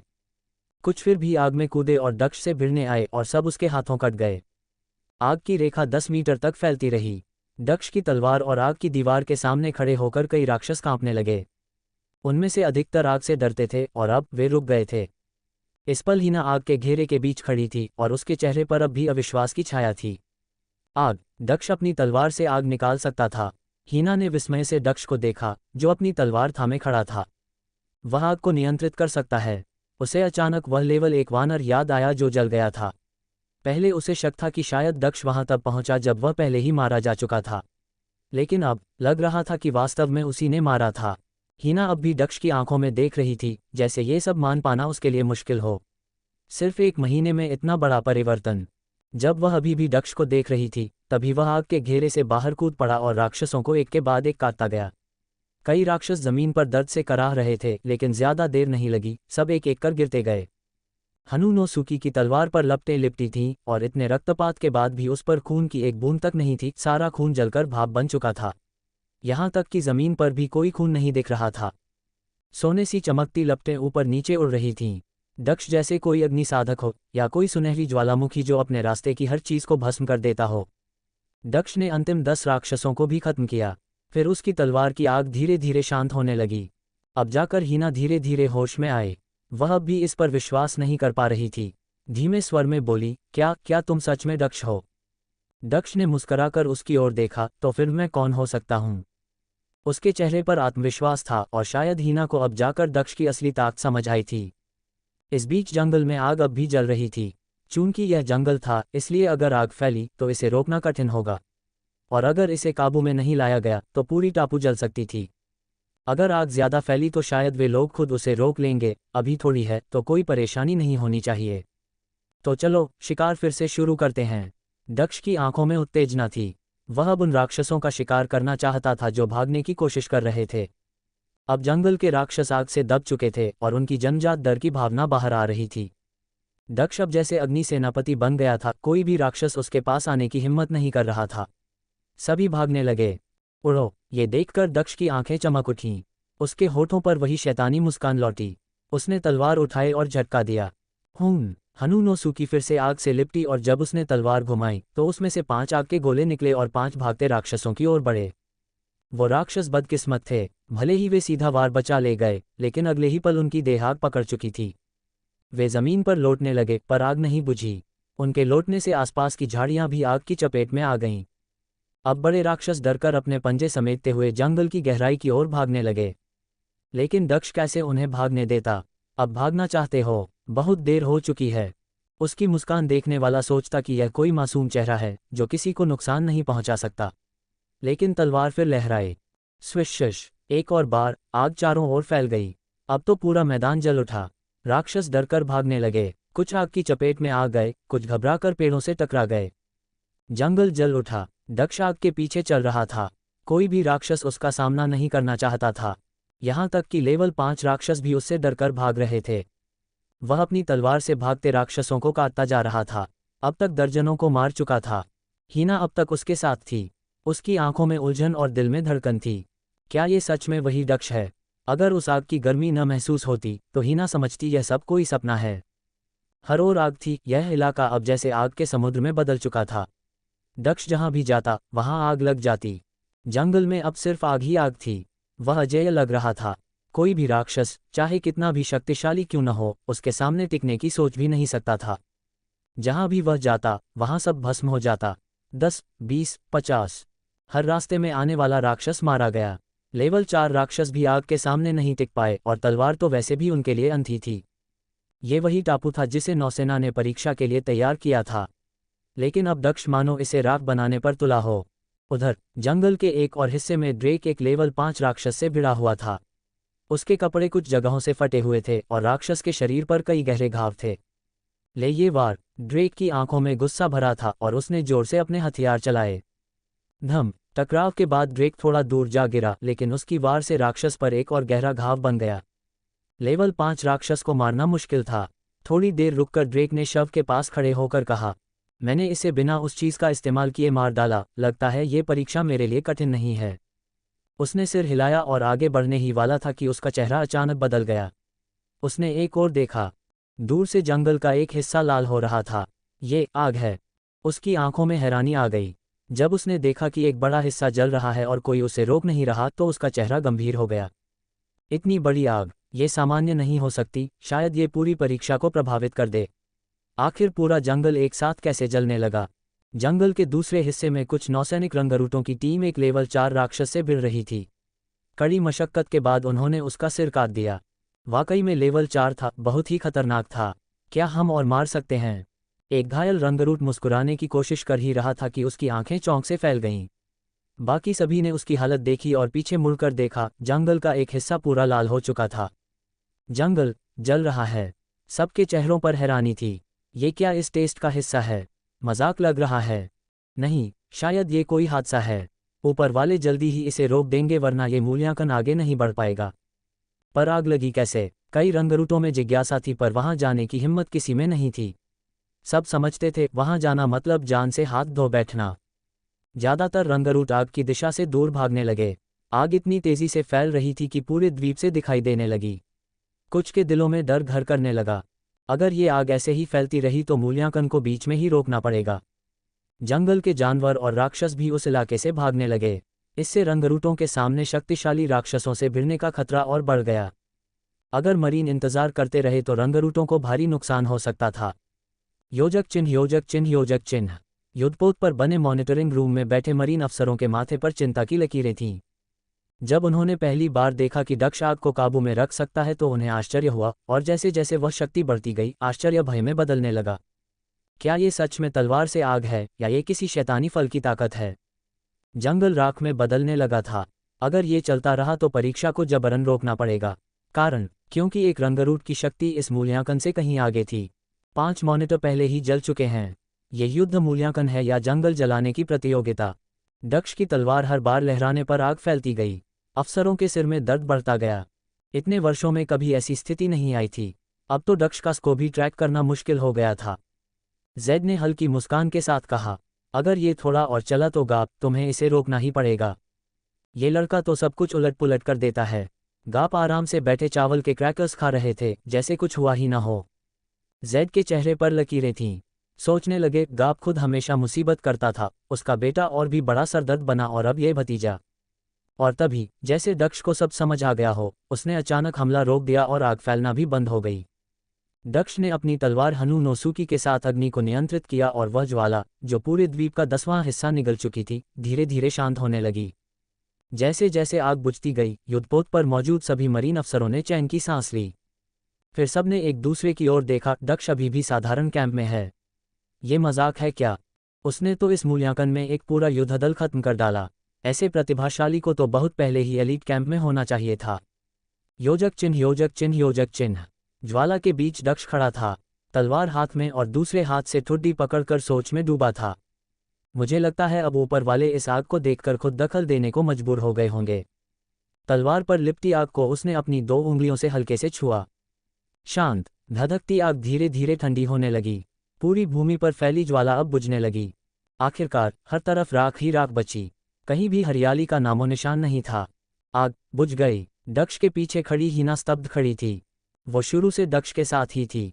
दक्ष ने उनके चारों ओर आग की एक घेरा बना दिया था जिससे वह बाहर नहीं निकल सकी। दक्ष को हीना के साथ रहने से कोई परेशानी नहीं थी। वह सिर्फ पीछे नहीं रही, उसने कई बार फायरआर्म से हमला भी किया। उसकी गोली की पहुंच दक्ष से ज्यादा थी, भले ही दक्ष की आग उड़ती हो, उसकी सीमा थी। दक्ष खुद भी इस विनाश को देखकर हैरान रह गया, लेकिन जल्दी ही उसने ध्यान हटाया और अपनी प्रॉपर्टी बार खोली। योजक चिन्ह योजक चिन्ह योजक चिन्ह। प्राचीन आत्मा की तलवार चरण 2 जोड़ 6। आक्रमण शक्ति जोड़ 7-5। शक्ति जोड़ 2-0। विशेष गुण, इस दुनिया की हर वस्तु राख में बदले तलवार के हमलों में आग का अतिरिक्त असर। ऊर्जा 70/70। मैंने नहीं सोचा था कि इतनी आसान लड़ाई से इतनी ऊर्जा मिल जाएगी। ऊर्जा पूरी थी, अब वो और सुधार कर सकता था। सुनहरी रोशनी दक्ष के चारों ओर चमकने लगी और फिर नया प्रॉपर्टी बार सामने आया। योजक चिन्ह योजक चिन्ह योजक चिन्ह। प्राचीन आत्मा की तलवार चरण 2 जोड़ 7। आक्रमण शक्ति जोड़ 8-0। शक्ति जोड़ 2-2। विशेष गुण, इस दुनिया की हर वस्तु राख में बदले। ऊर्जा 0/80। मैं जोड़ 7 तक पहुंच गया, अब तीसरे चरण से ज्यादा दूर नहीं हूं। दक्ष ने मन ही मन कहा और अपनी निगाह एक बार फिर जले हुए मैदान पर दौड़ा दी। 3 दिन बहुत तेजी से बीते। मूल्यांकन की अवधि समाप्त हो चुकी थी। पूरे द्वीप पर मरीन की चेतावनी सायरन गूंज उठी। सभी रंगरूटों ने अपनी गतिविधियां रोक दी और जंगल से बाहर निकलने लगे। जंगल के राक्षसों की संख्या अब पहले से कहीं कम थी। आखिरी दिन तक तो अधिकांश कम स्तर के राक्षस खत्म हो चुके थे और उच्च स्तर वाले राक्षस भी टीम बनाकर मारे जा चुके थे। जैसे ही रंगरूट बाहर आए, उन्हें जंगल का एक हिस्सा नजर आया, पूरा जला हुआ, काला पड़ा हुआ, जैसे नरक का दृश्य हो। सभी के मन में डर समा गया। शुक्र है कि ये आग और आगे नहीं फैली। वो आग वाकई में डरावनी थी, पर लगी कैसे, कौन जाने। रंगरूट जल चुके इलाके को देखते हुए बातें करते आगे बढ़ रहे थे। हालांकि कोई आग में फंसा नहीं था, फिर भी इस आग ने मूल्यांकन को कहीं कठिन बना दिया था। राक्षस उस आग से डरकर इधर उधर भागने लगे थे, जिससे हर जगह राक्षसों का सैलाब फैल गया था। योजक चिन्ह योजक चिन्ह योजक चिन्ह। जंगल के बाहर दक्ष सबसे पहले निकला। दूसरे दिन उसने कुछ ही राक्षस मारे थे और तीसरे दिन तो उसे कोई मिला ही नहीं, इसलिए वो जल्दी आकर जंगल की सीमा पर बैठ गया। हीना अब दक्ष के साथ नहीं थी। आग बुझने के बाद ही वो चली गई थी। उसका स्वभाव ऐसा था, किसी पर निर्भर रहना उसे पसंद नहीं था। जंगल के बाहर गाप पहले से दक्ष का इंतजार कर रहे थे। जैसे ही दक्ष बाहर आया, गाप ने उसकी कंधे पर हाथ मारा और मुस्कुराते हुए कहा, लड़के, तूने जो बवाल मचाया, कमाल कर दिया। भले ही दक्ष ने पूरे जंगल का हाल खराब कर दिया हो, लेकिन गाप को इस बात से फर्क नहीं पड़ता था। वो खुद भी नियमों में बंधे रहना पसंद नहीं करते थे। दक्ष की ताकत ने उन्हें अपने शुरुआती दिनों की याद दिला दी। चारों तरफ से कई प्रशिक्षक उसे देख रहे थे और उनके नजरिए में एकदम बदलाव आ गया था। एक ऐसा लड़का जो तलवार से आग पैदा कर सकता है, अगर थोड़ा प्रशिक्षण मिल जाए तो ये लड़का जल्दी ही उप एडमिरल बन सकता है। गाप ने जबरदस्त थपकी दी। दक्ष का चेहरा दर्द से सिकुड़ गया। उफ, दर्द हो रहा है। हा। गाप थोड़ा संकोच में आ गए, लेकिन दक्ष की यह प्रतिक्रिया अब उनकी आदत बन चुकी थी। दक्ष ने गहरी सांस ली और चुपचाप खड़ा रहा। धीरे धीरे बाकी रंगरूट भी जंगल से बाहर आने लगे। कई लोगों के कपड़े फटे हुए थे।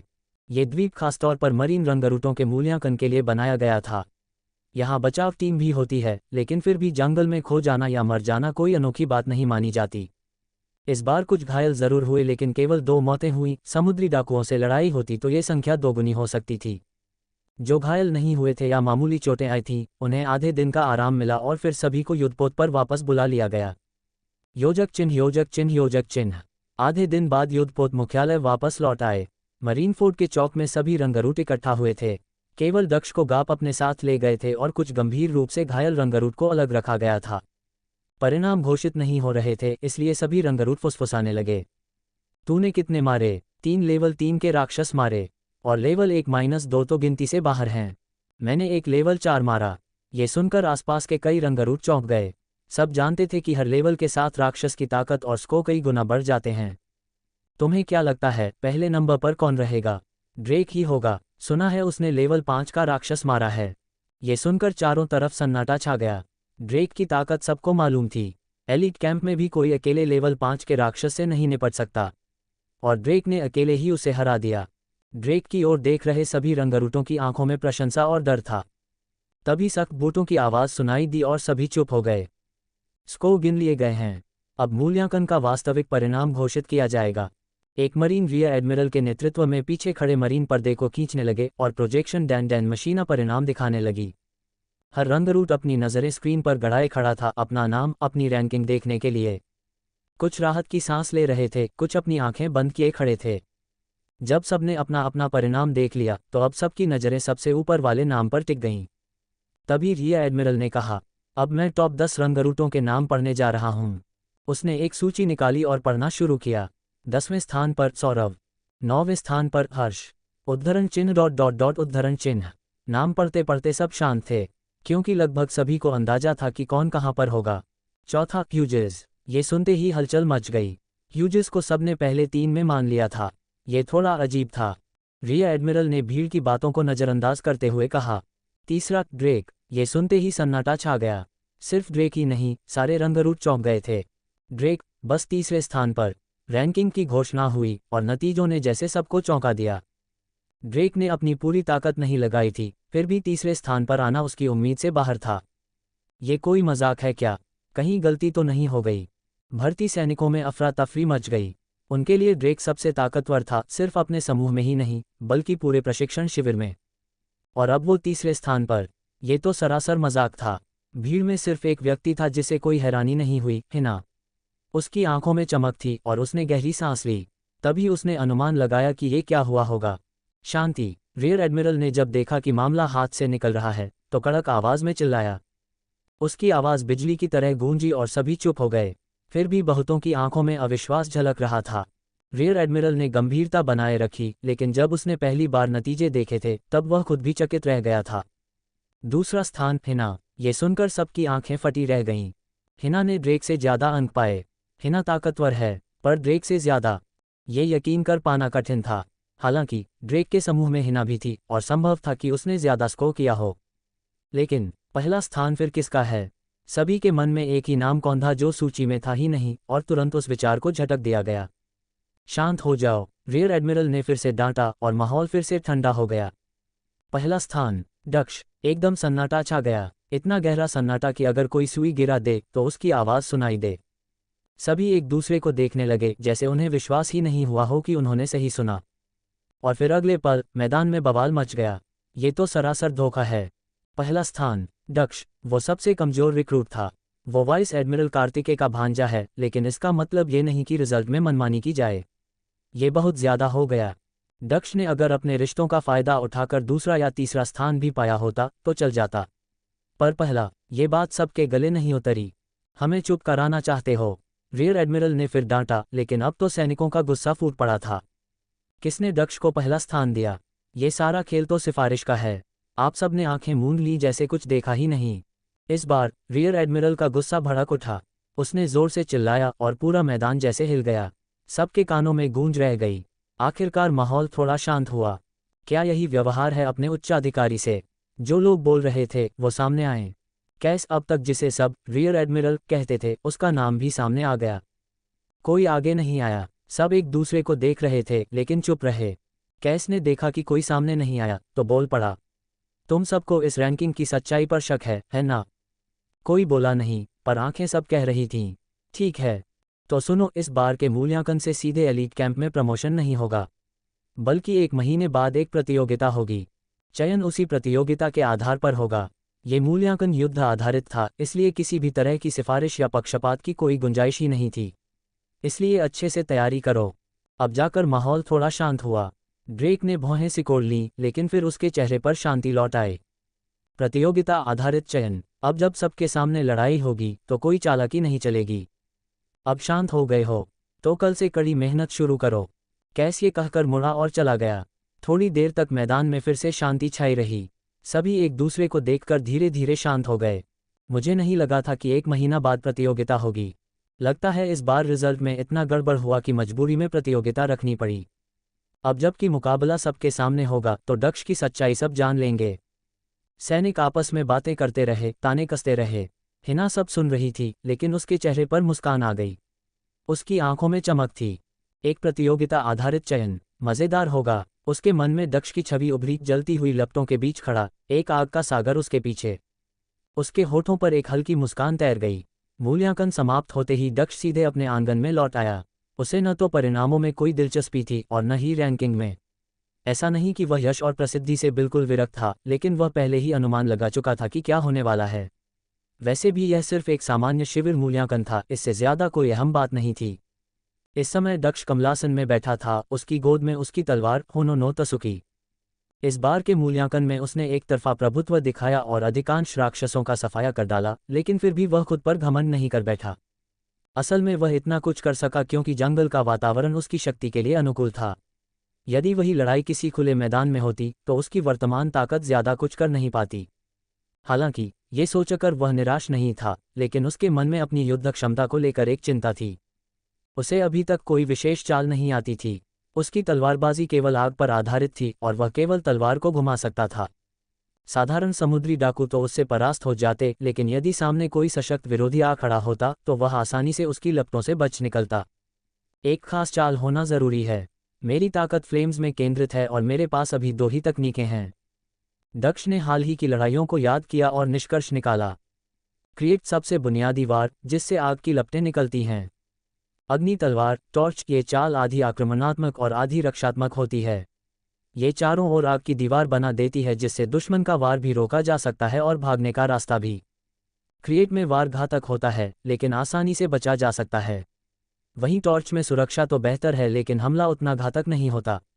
दोनों में अपने अपने फायदे और कमियां थीं। बाकी की कुछ चालें इन्हीं दोनों के विस्तार स्वरूप थीं, जैसे फ्लेम बॉम्ब वगैरह। इन तकनीकों के अलावा उसकी तलवारबाजी में कुछ और खास नहीं था, क्योंकि तलवार चलाने की कला में वह अभी भी एक नौसिखिया था। ये जंगल तो मेरे लिए अनुकूल था, इसलिए जितने राक्षस मिले सबको हरा सका। लेकिन अब जरूरत है असली लड़ाई की तकनीकों की, और उन्हें मैं जल्दी सीखना चाहता हूँ। अब तक तो उसका 1 महीना सिर्फ शारीरिक शक्ति बढ़ाने में गया। गार्प ने उसे कोई युद्ध कला नहीं सिखाई थी, लेकिन अब वह समय निकालकर तलवारबाजी को सही मायनों में सीख सकता था। तभी एक विचार उसके मन में आया और उसका मन भारी हो गया।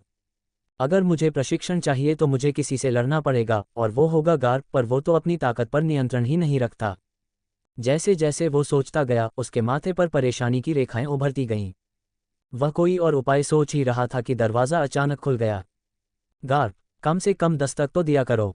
दक्ष ने उसे घूरते हुए देखा। गार्प अंदर आते हुए मुस्कुराया और बोला, क्योंकि मैं तुम्हें सरप्राइज देना चाहता था। दक्ष का चेहरा ढीला पड़ गया, पर वह अब गार्प की आदतों का आदी हो चुका था। गार्प ने आगे कहा, तुम्हारे स्कोर ने सारे परिणामों को हिला दिया है। इसलिए यह फैसला हुआ है कि इस मूल्यांकन के आधार पर किसी को भी एलीट कैंप में नहीं भेजा जाएगा। अब से 1 महीने बाद एक प्रतियोगिता होगी, उसी पर चयन आधारित होगा। दक्ष के लिए इसका कोई महत्व नहीं था। वह पहले से ज़ैड स्टूडेंट था, सिर्फ इसलिए क्योंकि वह गार्प का भांजा था। गार्प कुछ सोचते हुए बालों में हाथ फिराने लगा, जैसे उसे कुछ और याद आ गया हो। क्या अब भी कुछ बाकी है? दक्ष ने पूछा। गार्प ने जेब में हाथ डाला और एक किताब उसकी ओर बढ़ा दी।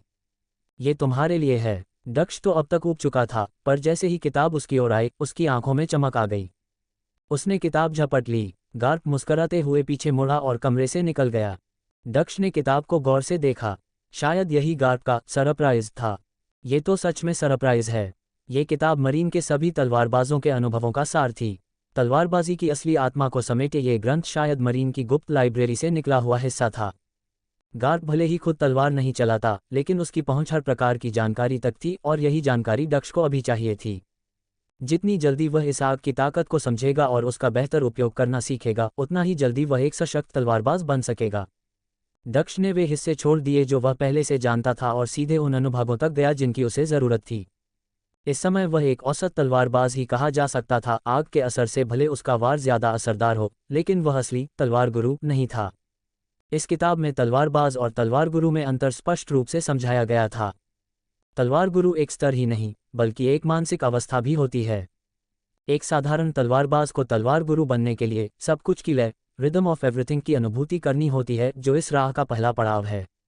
मूल कथा से परिचित दक्ष को याद आया, यही अवस्था जोरो ने हासिल की थी जब उसने डैज बोन्स को हराया था, जो स्टील जैसा शरीर रखता था। एक तलवार गुरु तो जंग खाए लोहे की छुरी से भी स्टील को चीर सकता है, जबकि साधारण तलवारबाज ऐसा करने की सोच भी नहीं सकता। दक्ष के लिए मूल कहानी की घटनाएं याद रखना आसान था, लेकिन सब कुछ की लय, रिदम ऑफ एवरीथिंग को समझना और उसे साधना, ये बिल्कुल अलग बात थी। इस अवस्था को हासिल करने के लिए उसे बहुत अधिक मानसिक ऊर्जा की आवश्यकता थी। हालांकि उसके पास जो पुस्तक थी वह तलवारबाजी की आत्मा को समेटे हुए थी और उसमें सब कुछ की लय को स्पष्ट रूप से समझाया गया था। शब्दों में यह अवस्था अत्यंत जटिल लग सकती है, लेकिन यदि इसे एक आसान शब्द में व्यक्त किया जाए तो वह शब्द है एकाग्रता। हाँ, सुनने में ये सरल लगता है, लेकिन वास्तव में इसे साधना बेहद कठिन है। एक सामान्य व्यक्ति के लिए किसी एक वस्तु पर पूर्ण ध्यान केंद्रित करना और बाकी सभी विचारों से मन को मुक्त करना आसान नहीं होता, लेकिन जब ऐसा हो जाता है तो एक बिल्कुल नया अनुभव जन्म लेता है। सब कुछ की लय। जब मन तलवार पर और लक्ष्य पर पूर्ण रूप से केंद्रित होता है तब वही वार एक अलग शक्ति उत्पन्न करता है। दक्ष ने अपनी तलवार को देखा और पुस्तक की पंक्तियों को याद किया। ये पुस्तक मरीन के समस्त तलवार ज्ञान को संजोकर बनाई गई थी। इसे कई अनुभवी तलवारबाजों ने पढ़ा होगा और शायद समझ भी लिया होगा, लेकिन समझना एक बात है और उस अवस्था तक पहुंचना यह एकदम अलग बात है। कई तलवारबाज वर्षों तक, यहाँ तक कि दशकों तक अभ्यास करते रहते हैं और तब जाकर इस अवस्था में प्रवेश कर पाते हैं। अनेक महान योद्धाओं का मार्ग इसी एक अवस्था के कारण रुक जाता है। एकाग्रता। दक्ष ने धीरे धीरे पुस्तक को बंद किया और एक ओर रखकर आंखें मूंद लीं। साधारण तलवारबाजों को यह अवस्था हासिल करने के लिए तलवार को असंख्य बार चलाना पड़ता है जब तक कि मन अपने आप सिर्फ तलवार पर केंद्रित न हो जाए, लेकिन दक्ष को लगा कि उसे यह राह नहीं अपनानी पड़ेगी। अविचल चित्त। उसने मन ही मन बुदबुदाया और अपनी सांसों को नियंत्रित करना शुरू किया। दक्ष साधारण मनुष्य नहीं था, वह एक बार मृत्यु के बाद इस संसार में आया था और उसकी आत्मा आम जन से कहीं अधिक सशक्त थी। इस कारण वह अपनी सोच को जबरन नियंत्रित कर सकता था। शुरुआत में विचारों की बाढ़ थी, एक के बाद एक विचलित करने वाले ख्याल आते रहे, लेकिन धीरे धीरे उसने उन विचारों को खामोश कर दिया। समय के साथ कब और कैसे ये हुआ उसे पता नहीं चला, पर उसका चित्त स्थिर होता चला गया। पूर्ण मौन में दक्ष ने आंखें खोलीं। उसकी आंखें एकदम साफ थीं, उनमें कोई अस्थिरता नहीं थी। उसके चारों ओर जैसे संपूर्ण सृष्टि शांत थी, वह बस अपनी धड़कनों की आवाज़ सुन पा रहा था। ये स्थिति विचित्र थी। यह कोई समाधि नहीं थी, क्योंकि वह अपनी चेतना में पूर्ण रूप से जागरूक था। वह अपने चारों ओर सब कुछ देख सकता था, लेकिन कोई विचार मन में नहीं आ रहा था। क्या यही है वो खाली चित्त की अवस्था? दक्ष चकित हुआ, लेकिन जल्द ही उसने खुद को संयत किया। यह कोई साधारण एकाग्रता नहीं थी, बल्कि उससे ऊपर की अवस्था थी, एक ऐसी चेतना जो तलवार गुरुओं का क्षेत्र होती है। अब उसने अपनी चेतना को पास पड़ी चीज़ों पर केंद्रित किया, मेज, कुर्सियां, प्याला, जमीन, और उसे एक अजीब अनुभव हुआ, जैसे सब कुछ सांस ले रहा हो। क्या यही है वह अवस्था? उसके मन में एक अव्याख्येय भावना उठी। ये सचमुच तलवार गुरुओं का क्षेत्र था और यह वाकई ताकतवर लग रहा था। यह अवस्था एक दबदबे वाली भावना पैदा कर रही थी। हालांकि दक्ष को यह अनुभूति गार्प में कभी नहीं दिखी थी, लेकिन वह जानता था कि गार्प इस अवस्था से परिचित है, मतलब वह इस मार्ग की झलक पा चुका था। एकाग्रता। दक्ष ने अपनी तलवार होनो नो तसुकी की ओर देखा। उसने एक कागज उठाया और हवा में उछाल दिया। अगर मैं चाहता हूं कि तलवार किसी वस्तु को काटे तो वह काटेगी, और अगर मैं नहीं चाहता तो वह नहीं काटेगी। अब इसे आजमाते हैं। दक्ष ने पूरा ध्यान उस हवा में तैरते कागज पर केंद्रित किया और फिर तलवार से एक वार किया। तेज हवा में तलवार की धार कागज से टकराए। ... लेकिन कागज नहीं कटा। किसी कागज को काटना आसान है, पर तलवार से वार करके उसे न काटना, यही वो अवस्था थी जिसकी दक्ष तलाश कर रहा था। यही है। जब उसने अपनी तलवार को कागज पर गिरते देखा और उसे बिना कोई नुकसान पहुंचाए देखा, उसकी आंखों में एक चमक आ गई। क्या ये इतना आसान था? उसने तलवार को म्यान में रखा और कागज को देखा, फिर सिर हिलाया। नहीं, मैं अभी एकदम शांत जगह में था, इसलिए उस अवस्था में जा सका। लेकिन युद्ध के बीच इस अवस्था को बनाए रखना आसान नहीं होगा। अब उसके मन में स्पष्टता थी। वाकई आत्मा की शक्ति से अपने विचारों को नियंत्रित करना एक उचित तरीका था। जहां साधारण तलवारबाजों को वर्षों की साधना चाहिए, वहां दक्ष जैसे लोग इस विशेष तकनीक से शीघ्र उस अवस्था तक पहुंच सकते हैं। ये तरीका पुस्तक में वर्णित था, लेकिन अधिकतर लोग इसका प्रयोग नहीं कर सकते थे। दक्ष इस तकनीक के लिए उपयुक्त था। अब अगला लक्ष्य यही है कि मैं कहीं भी, किसी भी स्थिति में इस अवस्था को प्राप्त कर सकूं, तभी यह स्थायी बनेगी। फिर भी ये सब कुछ बहुत आसान लग रहा है। योजक चिन्ह, योजक चिन्ह, योजक चिन्ह। तो रीडर्स, आपको क्या लगता है आगे क्या मोड़ आने वाला है इस कहानी में? जानने के लिए जुड़े रहिए दक्ष का सोल मास्टर सिस्टम के आने वाले एपिसोड्स के साथ। अगर आपको ये चैप्टर पसंद आया हो तो लाइक और कमेंट ज़रूर करें। आपका एक छोटा सा रिएक्शन मुझे अगला चैप्टर और भी जोश के साथ लिखने के लिए प्रेरित करता है।